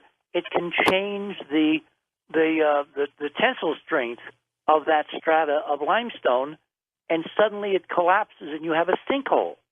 In other words, all the stuff that she's referring to and the geologists she's talking to are concerned about, I think is happening on the surface through measurable changes in the torsion field, which we can measure if we are at the right place at the right time. The problem is you don't know where the waves are going to reinforce and you're going to get a weird effect. So we need a network of stations. And the neat thing about the Bosnian physicists is they want us to leave an accutron system behind when we come home so we can monitor what's going on in that valley in real time over the next months and years. Are they still even making those kind of watches, Richard? Yes. Still? Well, you mean actively Bulova now? No, they're not. They're not. The Bulova Accutron that's out there now is not the same kind of watch. The only place you can get them, and they cost about $1,000 a pop, is on eBay. Oh my God!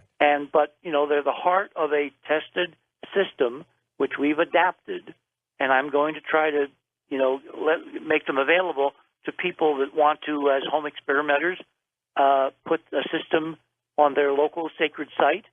And I'll be open to invitations from physicists and scientists and geologists all over the planet, and we'll try to wire the world ultimately to see what this field is doing, because this is the only real system that's in the open. It's not in the black ops world. It's actually measuring what this field is doing in real time. I mean, I've got astonishing readings just sitting here at the base of the Sandias, which when we actually present at this conference in the fall in Bosnia, is going to blow the socks off the physicists and the archaeologists, because we're seeing real stuff, reproducible, scientific, and ultimately the theory comes from Mars. Christian, Los Angeles, and here we go. Go ahead, Christian. Hello, guys. Hi, George. How you doing? It's good to talk to you. I'm glad I got a chance to talk to Richard. How are you doing this evening? Good. Doing pretty good. My voice is holding up. Yeah, and I have a question for you, two questions, and I'll try to be quick. Thank God, the thing about Roswell that proved once and for all that we're not alone in the universe. Do you feel that there is on the dark side of the moon an alien base? Because the astronauts during the Apollo missions said very clearly that they were being watched. And my second question is in regards to Mars. Was there in a civilization where the face is, and apparently there appears to be like a pyramid structure there as well, was there like kind of an Egyptian civilization on Mars at one time and it was destroyed? And do you think then they voyaged to Earth? Because another thing that Graham Hancock seems to point out is he feels that the Egyptians and the Mayans and the Aztecs actually were the refugees from Atlantis. And I'll take my question off the air, and I just want to say thank you. Keep up the good work because it's important to solve this cosmic riddle. And also thank you for being so outspoken about the NSA scandal, because I think that's completely disgusting. And I think a lot of people in this country should be outraged by it. Outraged. And you guys take care of yourselves. Bye-bye. All right, Christian. Sure thing. Go ahead. Hit a couple of those, Richard, before the break. Because the implications I laid out in the last couple hours, if you get information on people and you can blackmail anyone, anytime, up to and including the President of the United States, you have given the kiss of doom to Republic or Democratic government. And that's the real problem with this whole NSA eavesdropping on everything we say or do or speak on the phone. There is huge amounts of archive material to be used by malevolent people, and they exist in every society, and don't you bet against them existing in ours. And you give them that upper hand, and they will own this culture and this society and this country, and we will never have freedom, because the folks that would vote against them will be afraid to be undone and found out, because they've got something on them through their unconscionable eavesdropping program. Now, to the substance of your question, you obviously need to read the 2 books I've written on this whole subject because I can't answer very complicated questions in a couple of minutes. How about a couple of seconds? Dark Mission, start there. It answers a whole lot of stuff. I will say one thing. I don't think they're alien bases on the moon. I think they're ours. I think they're there by a secret space program. And I have scientific data that proves there is somebody on the moon and that somebody is eating and breathing and drinking exactly what we do, because 40 years ago when the Apollo astronauts landed on the moon and set up instruments, we measured a very, very minute lunar atmosphere. 40 years later, when the Indian mission, the Chandrayaan mission, sent its little probe down to the moon to measure the atmosphere of the moon, it had gotten 40 times larger. I'm sorry, 100 times larger in only 40 years, and there's no way that could happen naturally. The only way it happens is if somebody is living on the moon in a secret base or bases, and every time they go outside in a spacesuit or they open the airlock, a bit of oxygen, nitrogen, water vapor, carbon dioxide leaks out, because that's exactly the gases that we respire that was measured by the Chandrayaan mission. And so, case closed, somebody is on the moon, and it's not aliens, it's our secret space program. We're coming back for final questions with Richard Hoagland in just a moment on Coast to Coast AM.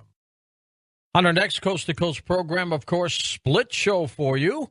We'll talk a little bit about UFOs and also about this push to control supplements.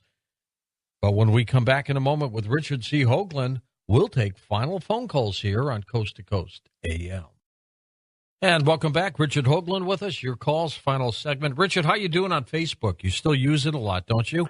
Oh, yeah, and I'm going to be posting, some actually looking and being involved in the discussion over the current Curiosity paper. Remember, it's only part 1. It's up in Enterprise right now. Just go to enterprisemission.com. It's the first paper at the top of the index page, right under the video screen that we have there for the videos. And speaking of video, I'm going to have video of some of this stuff when we tape your show in a couple weeks for broadcast sometime in August, right? That's going to be a great show. I'm looking forward to it. And Robin's going to do her own show. Robin's coming up. She's going to do her own show. It's going to be an exciting show given her expertise. And I want to go back to an image for a second, George. Did you have the images up that Lex posted? I can get it right now, okay. But I looked at them all tonight. Okay, so go which down. One? 1, 2, 3, 4, the 5th image. All right. I'll get there in a second. The 5th image, it shall be, and here they come. 3, 4, 5. This is the one, this is the shoe, right? No, that's 6. 5. Oh, I see. Yeah, all right, this thing. Yeah, what is that thing? It says mysterious manufactured-looking cylinder. It looks like one of the boilers out of the Titanic, geometrically. How big is that? What do you think? It's about the size. It's about maybe 300 feet away, on the edge of a sand dune with stuff behind it. It's that far. Okay. So it's a big sucker. It wasn't right next to the rover. It was in the direction the rover was eventually going when they left the Bradbury landing site to go over to a place called Yellowknife.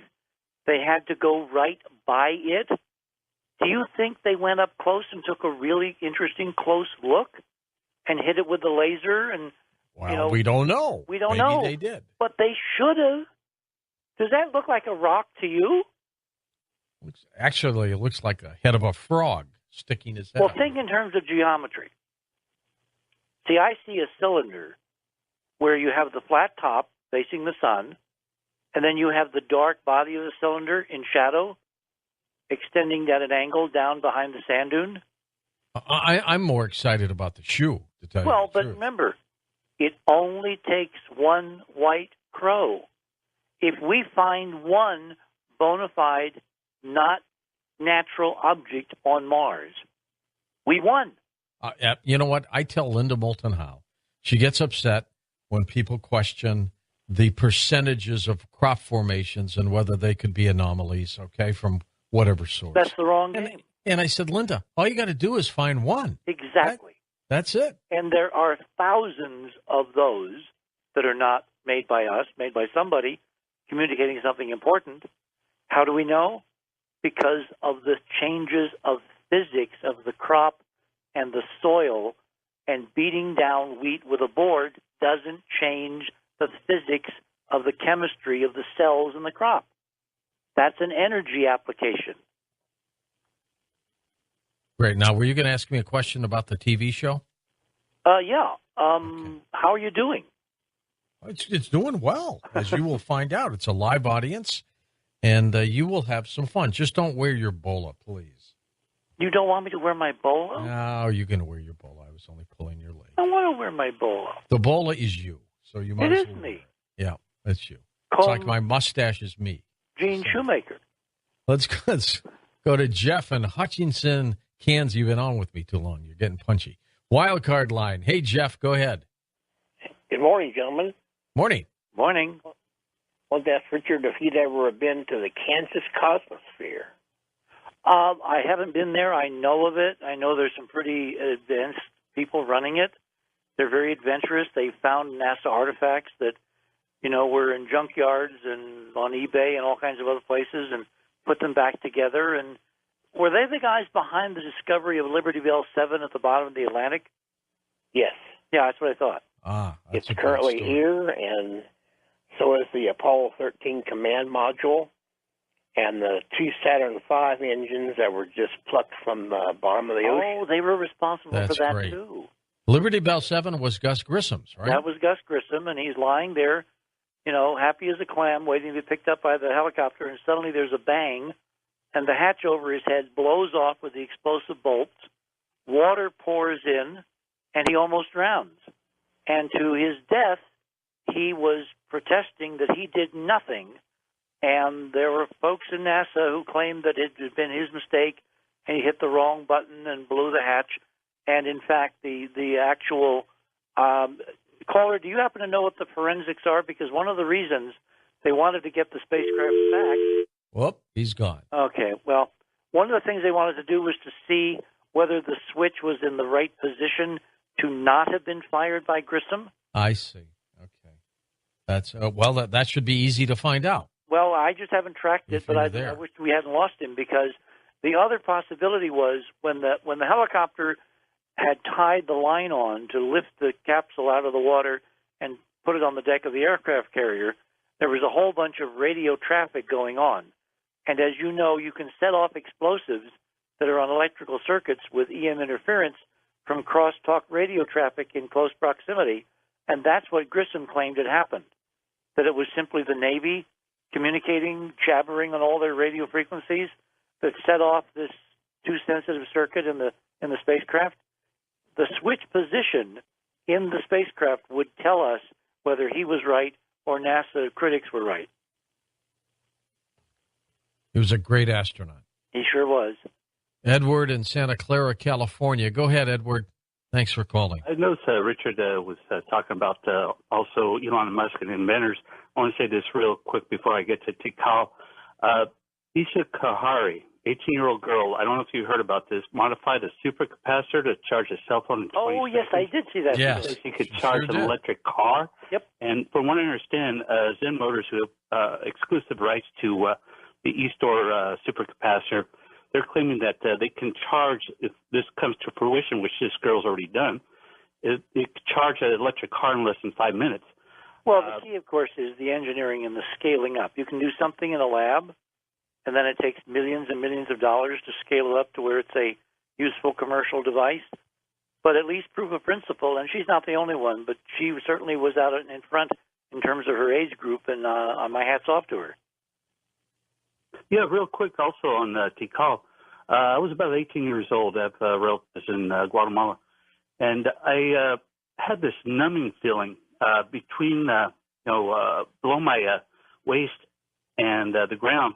It was just a numbing feeling behind one of the pyramids. I don't know if it had anything to do with the torsion field you were talking about.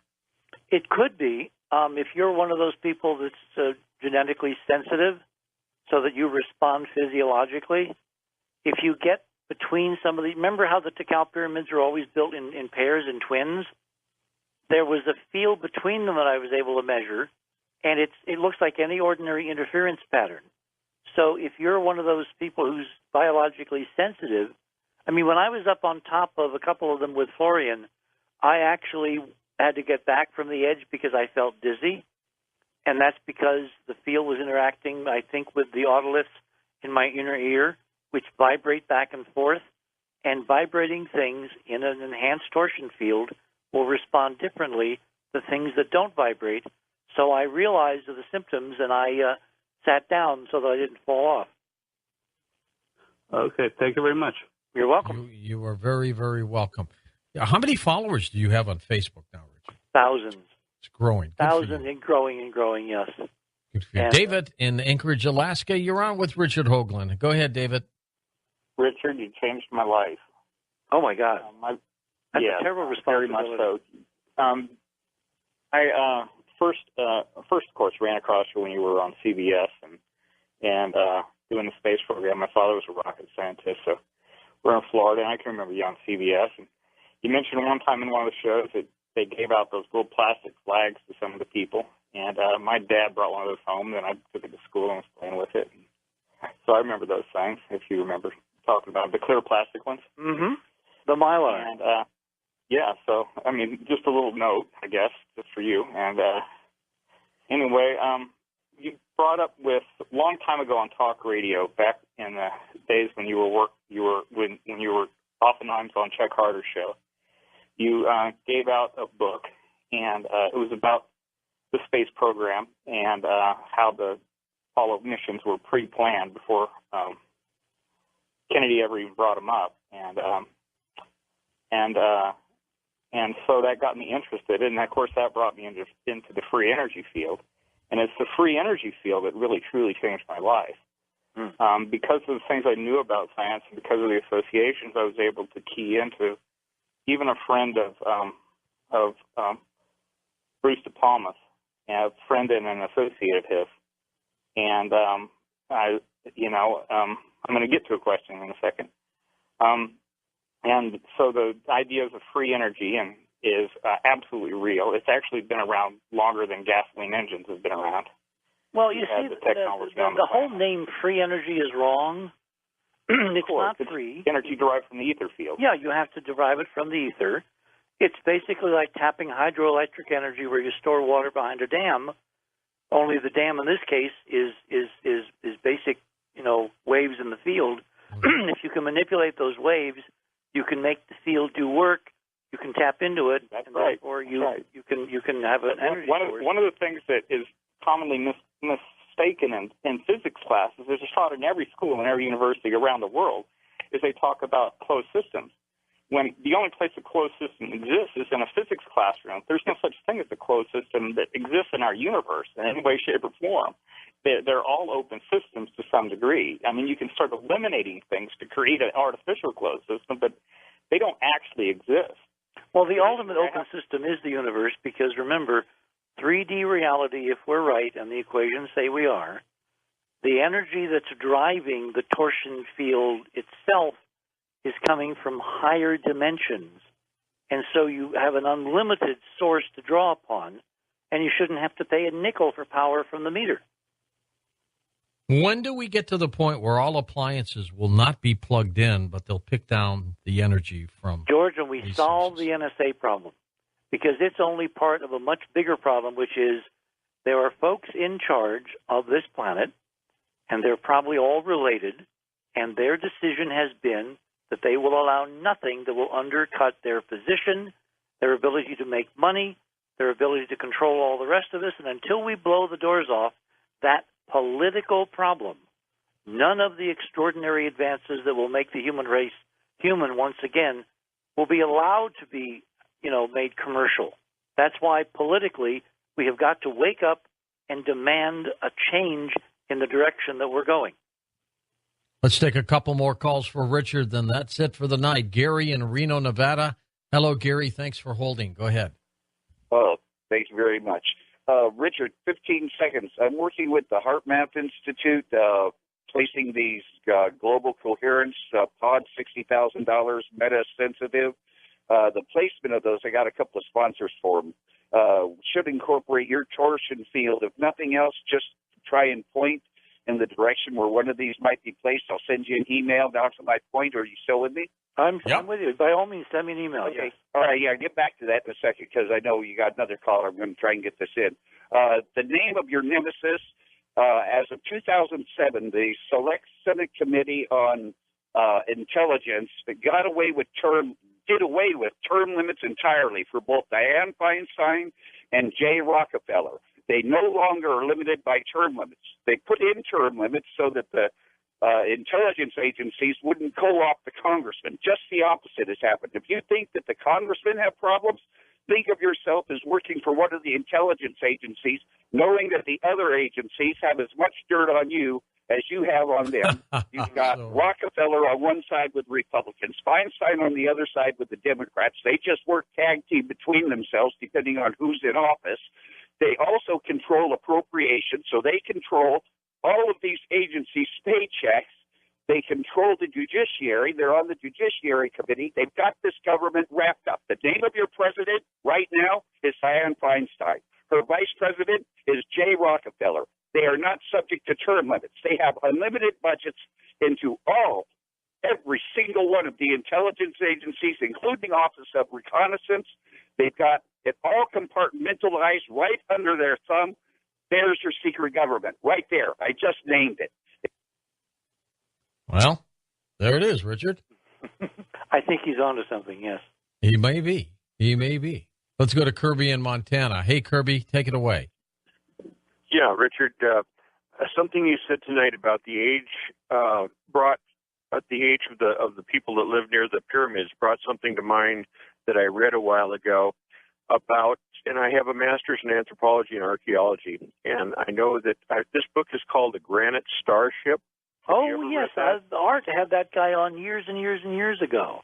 That's exactly right. And in this book, these people live anywhere from 8 to 10,000 years minimum, and the way they're doing it is by creation of basically a torsion field that harvests the energy from the ether. Well, see, by vibrating cones and dividing weight into speed, and they generate a black hole out in front of their craft that makes the craft fall into it, and it speeds up, and they go across the universe in 30 minutes. Well, I'm as you know, a data kind of guy, and I like empirical evidence. And when Florian, my Mayan guide, told me that the elites, the 1% living around the pyramids, lived to be 100, and the peons, the farmers who supported them, they died at 40. And I'm measuring the field strength of the pyramids. It's obvious to me the biological implications of changing this field. Now, if we can do it artificially without having to build an artificial mountain, i.e. with technology, then biology and lifespans and diseases and all the things that are wrong with us suddenly become totally amenable to positive change, and we change the entire equation of what it means to be human. And someone is keeping that all secret for themselves and allowing us to live like the peasants 40 miles away from the nearest pyramid. Richard C. Hoagland, the Dark Mission book, of course, still available, Richard? Still available. All right, and the Monuments of Mars, that's available. And we're going to be doing your show in 2 weeks, and we'll run it on the air, in a month? Yes, sir, and I'll see you out there. I look forward to it. We'll see you there, George. Have a safe trip, you and Ryan. You and Robin. Richard C. Hoagland, Monuments of Mars, Dark Mission. Don't forget, on our next program, split show for you. You're going to love it, as we talk a little bit about UFOs and a little bit, of course, about the government trying to suppress supplements. For Dan Galante, Tom Danheiser, Nathan Staten, Lisa Lyon, Lex Lonehood, Sean Ladesseur, Stephanie Smith, Chris Boros, George Knapp, John B. Wells, Ian Punnett, and Art Bell, I'm George Norrie, somewhere out there on Coast to Coast AM. We'll see you on our next. From the heartland of America and the gateway to the West, good morning, good evening, wherever you may be across the nation, around the world. I'm George Norrie. Welcome to Coast AM. Next hour, the latest discoveries in the universe. We're going all around space with Richard C. Hoagland. Full program with Richard. Here's what's happening. Edward Snowden's hopes of finding asylum from the United States prosecution on espionage charges appear to be dimming, though there are reports tonight that he's on his way to Bolivia. The country after country so far has simply said, look, we are pushing back your request. Or they have said that he would have to find a way to travel to their territory or embassies to apply. Now, while Bolivia and Venezuela seem supportive, at least 11 of the more than 19 countries he's applied through the anti-secrecy group WikiLeaks have said they will deny his request or they cannot consider it until he shows up again at one of their embassies or on their borders. Let's check in with Douglas Hagman, private investigator.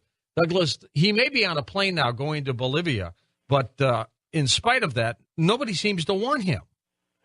Well, exactly, George. And in preparation for your questions on this discussion, I spoke about his situation with a very highly placed, known and trusted source, very familiar with how the various processes of security clearances work, which is kind of at the heart of this matter.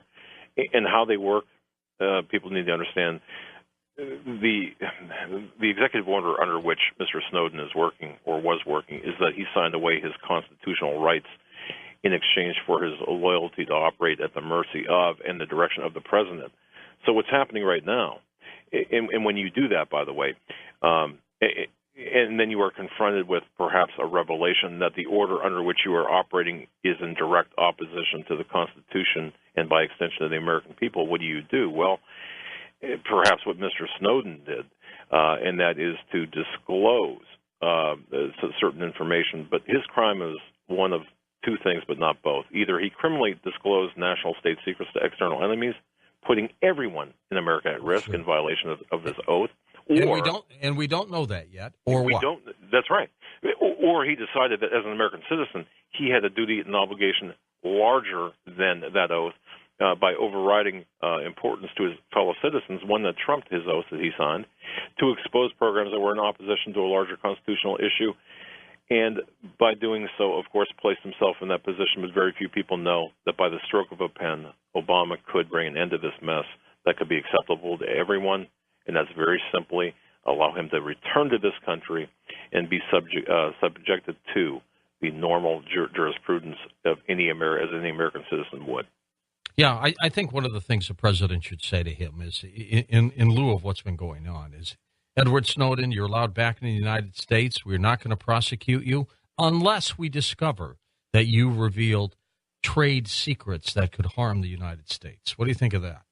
Well, exactly. And my question would be at this point is, if that can be done, what is this administration afraid of to subject him to the normal jury system, American system of jurisprudence, and allow a jury to decide his fate, a jury of his peers, if in fact he is charged?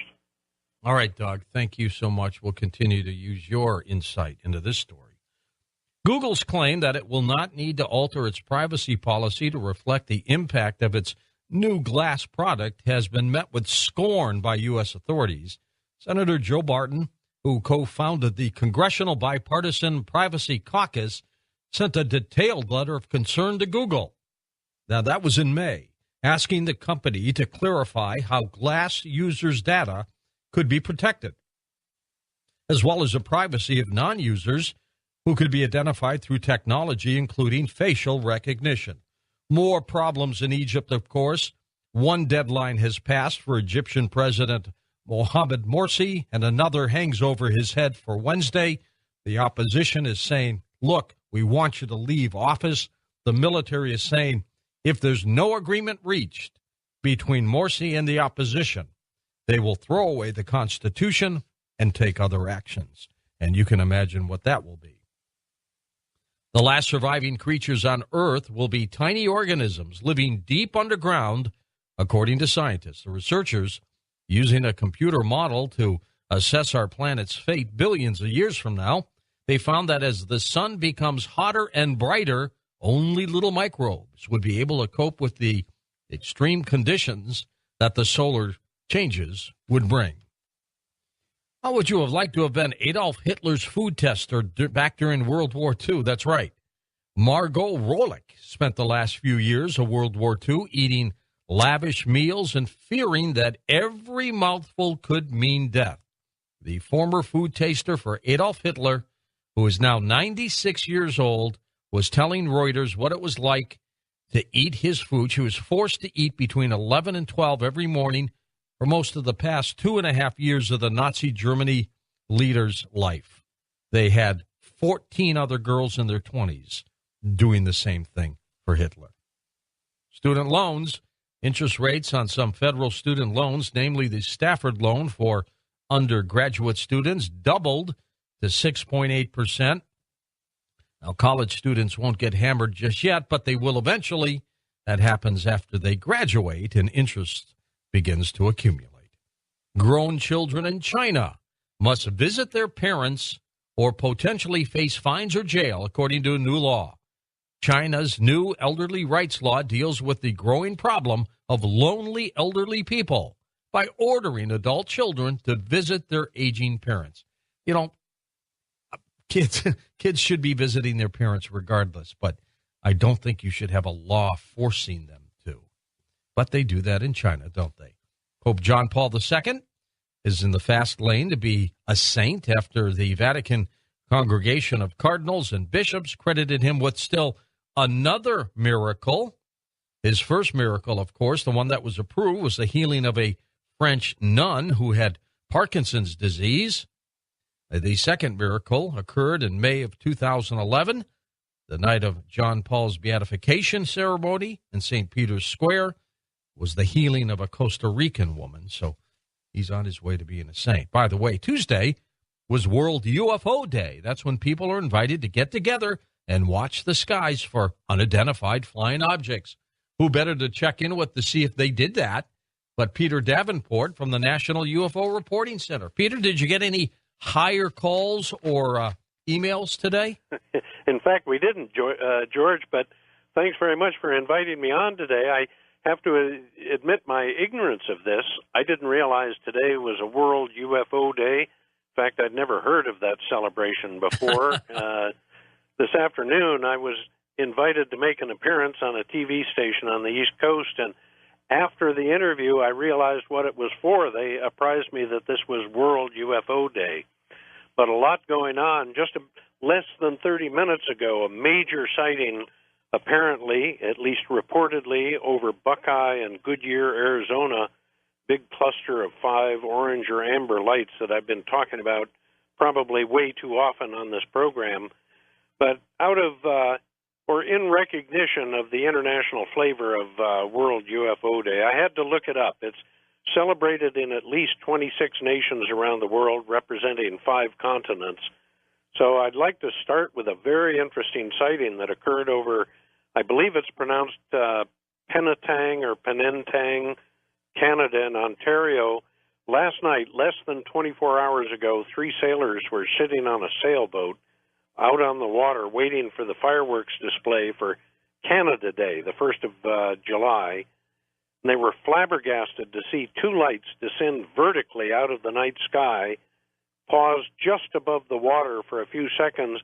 Suddenly they crossed and streaked off at a blistering pace, crossing one another in the sky from the vantage point of the sailors. But what I found was that my business hit a wall because of a personal pattern that I had. And like many creative people, I like to jump in and do one thing, and then once I've done it, I'd like to jump into the new thing and do that, and then jump into the next thing and do that as well. And what was happening with our business is we were doing way too many things. We had our first product, which was a success. We did a second product, and we did a third product, and we were trying to build a consulting group.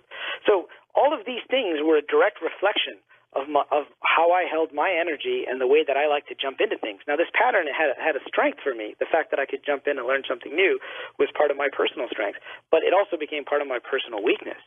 And so it was, during that time that I realized, okay, I need to find a way to take the internal side of entrepreneurship and the external side and find ways to reconcile them. Your book, Zen Entrepreneurship, Walking the Path of the Career Warrior. Not everybody will be able to be an incredible success financially and come up with different ideas, but they can still do okay. So what do you advise so many people who might be frustrated right now? They might have problems just paying their monthly bills. How do they get out of that rut?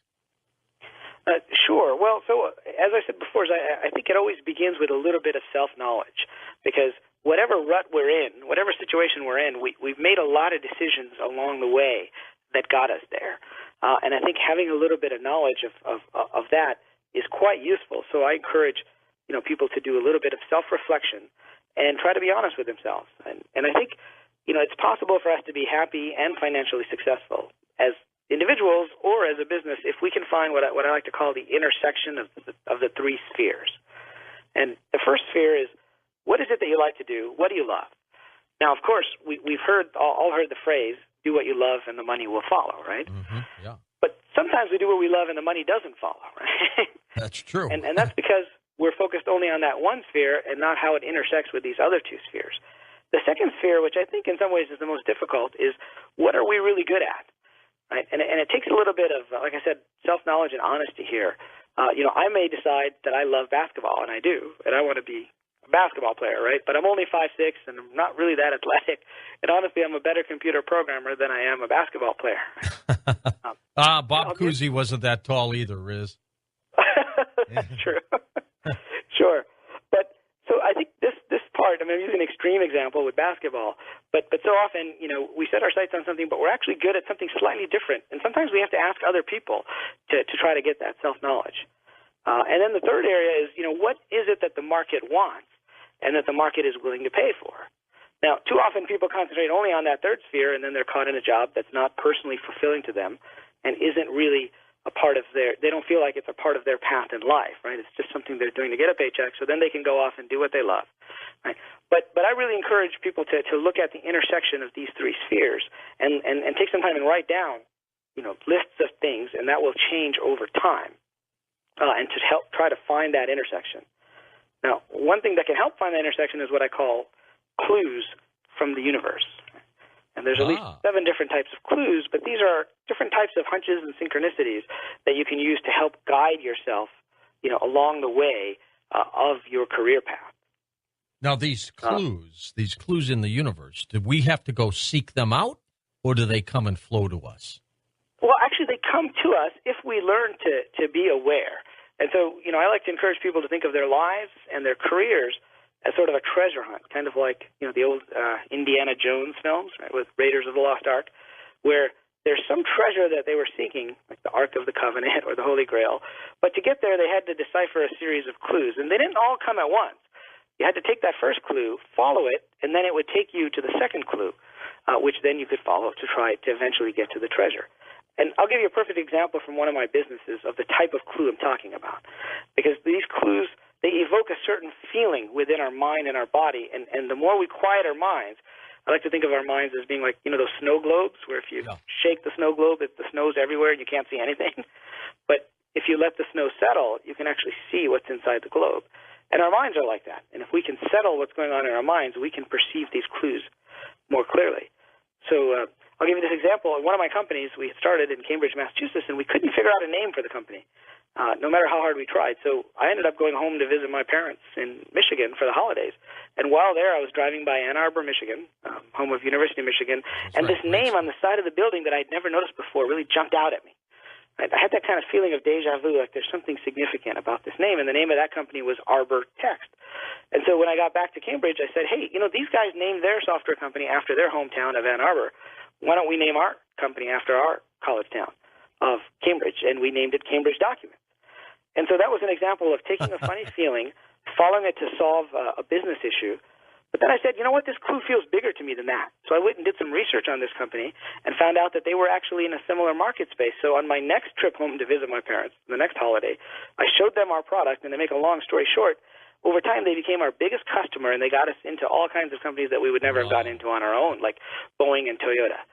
And clues are like that. They're highly personalized. I mean, somebody else might have driven by that building. In fact, I drove by that building myself many times before and never noticed the name of that company. But they're personalized based upon our situation and where we are in life. Riz, stay with us. We're going to take this quick break. We'll come right back with you. We're talking with Riz Verk, of course, very successful, building many of his own companies, high-tech companies as well. His website, of course, is linked up at coasttocoastam.com. It is zenentrepreneur.com. Don't have to worry about spelling it. We've got that link for you. We're talking about his book, Zen Entrepreneurship. And when we come right back, one of the questions I'd like you to consider asking Riz, of course, is not only how he did this, but how can you do this, or share your stories with us. Maybe you have done this. That's next on Coast to Coast AM. And welcome back to Coast. A whole bunch of callers from all over the world calling. Riz Verk, our special guest here on Coast to Coast AM. And Riz, your book, Zen Entrepreneurship. Have you been thinking about writing that for a long time, even before the successes? Yeah, well, I started writing it after that very first company, and I started to realize how the hidden worlds were seeping in, right, to what I call glitches in the matrix. These are the clues that I talked about earlier. And so I actually wrote an initial version of this book a while back in 2004, but, similar to what I've been talking about, the clues at that time were more like obstacles coming up saying this is not the right time to get the book out there. We were in the middle of the Iraq War, and I was pretty busy with my own startups trying to make them successful. Now, years later, I'm a much more accomplished entrepreneur. I've invested in and mentored lots of other entrepreneurs and now filmmakers as well. So I'm in a very different place now, and so the clues last year told me this was a great time to really get this book out there and turn it into a how-to practical manual for applying, these different principles. Good for you. And so I actually just launched the second edition earlier this month, and it became an international bestseller in 5 different countries. So that was pretty exciting. You seem to have the Midas touch. Well, sometimes it's a matter of tuning into the right timing, and sometimes. In this case, I might have wanted the book to be popular back in 2004, but it was a matter of tuning in and realizing that it wasn't the right time, even though I wanted it to be, and then reapplying energy at the appropriate moment in time. Now, also, some of the things that you have done in the past, did the companies get sold? Did you go public with them? What happened? Yeah, so many of the companies have gotten sold to larger organizations, and usually it's because we had a piece of technology that they wanted to incorporate into their bigger products, right. Or it was we had a game. Within the last few years, I've been working in mobile and online gaming, and some of the companies are still going strong. And many of the companies that I've invested in are now part of much larger, well-known Japanese gaming companies, for example. All right, very good. Let's take some calls here for you, Riz. Let's go first to Max in Beaver Creek, Ohio. Max, welcome to Coast. Go ahead. Fine. There you go. I'm going to be a caller. I'm on. You're on. Max, you're on now. Hey, how you doing? This is great to begin. A whole deal I am. I have a very simple question where I have a band, or actually a couple bands we've started. Also, we've been getting a lot of very interesting reports of dark, unlighted objects passing overhead, usually at night, but sometimes during the daytime. And people are reporting peculiar bright flashes of light in the night sky for which I have no explanation. When we hear a report like that, the first thing I do is check to see whether it might have been the characteristic flash of a iridium satellite, but these don't appear to be that. By any means. And I would close by making a special appeal to the coast-to-coast listeners. The last 4 or 5 4th of July celebrations in this country have been very dramatic with regard to the UFO phenomenon. These are, to the best of my knowledge, not fireworks-related events or appearances. And if anybody sees anything unusual this 4th of July that cannot be ascribed to fireworks displays, I'd like to have them submit a written report. They don't have to call. Just submit a written, brief 1 or 2 or 3 paragraph written report, and we'll have them posted in the near future. I should have our website updated sometime tomorrow. We'll have about 800 new reports that people can read over the weekend. Super, and that's the ufocenter.com, ufocenter.com. Thank you, Peter. Well, do you have problems paying your bills, but you've got that mental entrepreneurship in your head? Up next, we're going to talk about that on Coast to Coast AM. And welcome back to Coast. I'm George Norrie. You're going to find this to be a fascinating hour. Think of Zen entrepreneurship. That's right. Riz Verk has truly blazed a trail in the tech world and is now making his own mark in films. Fresh out of MIT, He launched a breakthrough company out of his Boston apartment called Brainstorm Technologies. It became the first of his many, listen to this, internationally acclaimed enterprise software, video games, and online advertising companies. Most recently, he has become a leading advisor and angel investor in the Silicon Valley with such notable successes as the smash hit, the iPhone app, Tapfish, which was downloaded more than 30 million times. Riz, welcome to the show. How are you? Thanks, George. I'm doing well. I'm glad to be here. Good. Now, these ideas that you had, that you developed, I mean, did they come easy for you, or how'd this happen? Well, sometimes ideas flow easily, but usually in making a business a success, it's not always the idea. You know, there's the old quote from Edison, right, that genius is 1% inspiration and 99% perspiration. Sure is. And it really, you know, no two authors are going to write exactly the same novel, no two painters are going to paint exactly the same picture, and no two entrepreneurs are going to build a company, even if they have a similar idea, exactly the same way. And so, you know, I think a lot of building a business is learning to understand more about our own internal energetic patterns and how they manifest in the external world around us. And I think that's, you know, a key part of my success has been learning to tune in to my own energetic pattern, finding ways that it holds me back, and then using that knowledge through meditation and yoga to basically find a way to transcend and overcome those patterns.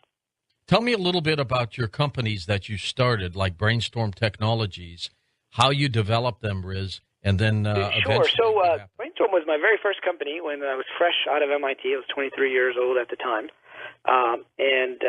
We started this company to create a bridge between Microsoft and, at that time, Lotus was one of the biggest software companies in the world. So we created a bridge between them. And this company started to grow, and we started, as we got more and more customers, like the New York Times, General Motors, we ended up raising millions of dollars from venture capitalists. And then we hit a wall with our business. And at the same time, I was learning lots about meditation, learning to kind of tune in to energy in the body, esoteric techniques like Tibetan dream yoga, astral projection, synchronicity, all these types of things. And I had tried to keep the two separate. Right, being an engineer, I want to believe only what I can see and measure, and a lot of this stuff, relies on intuition.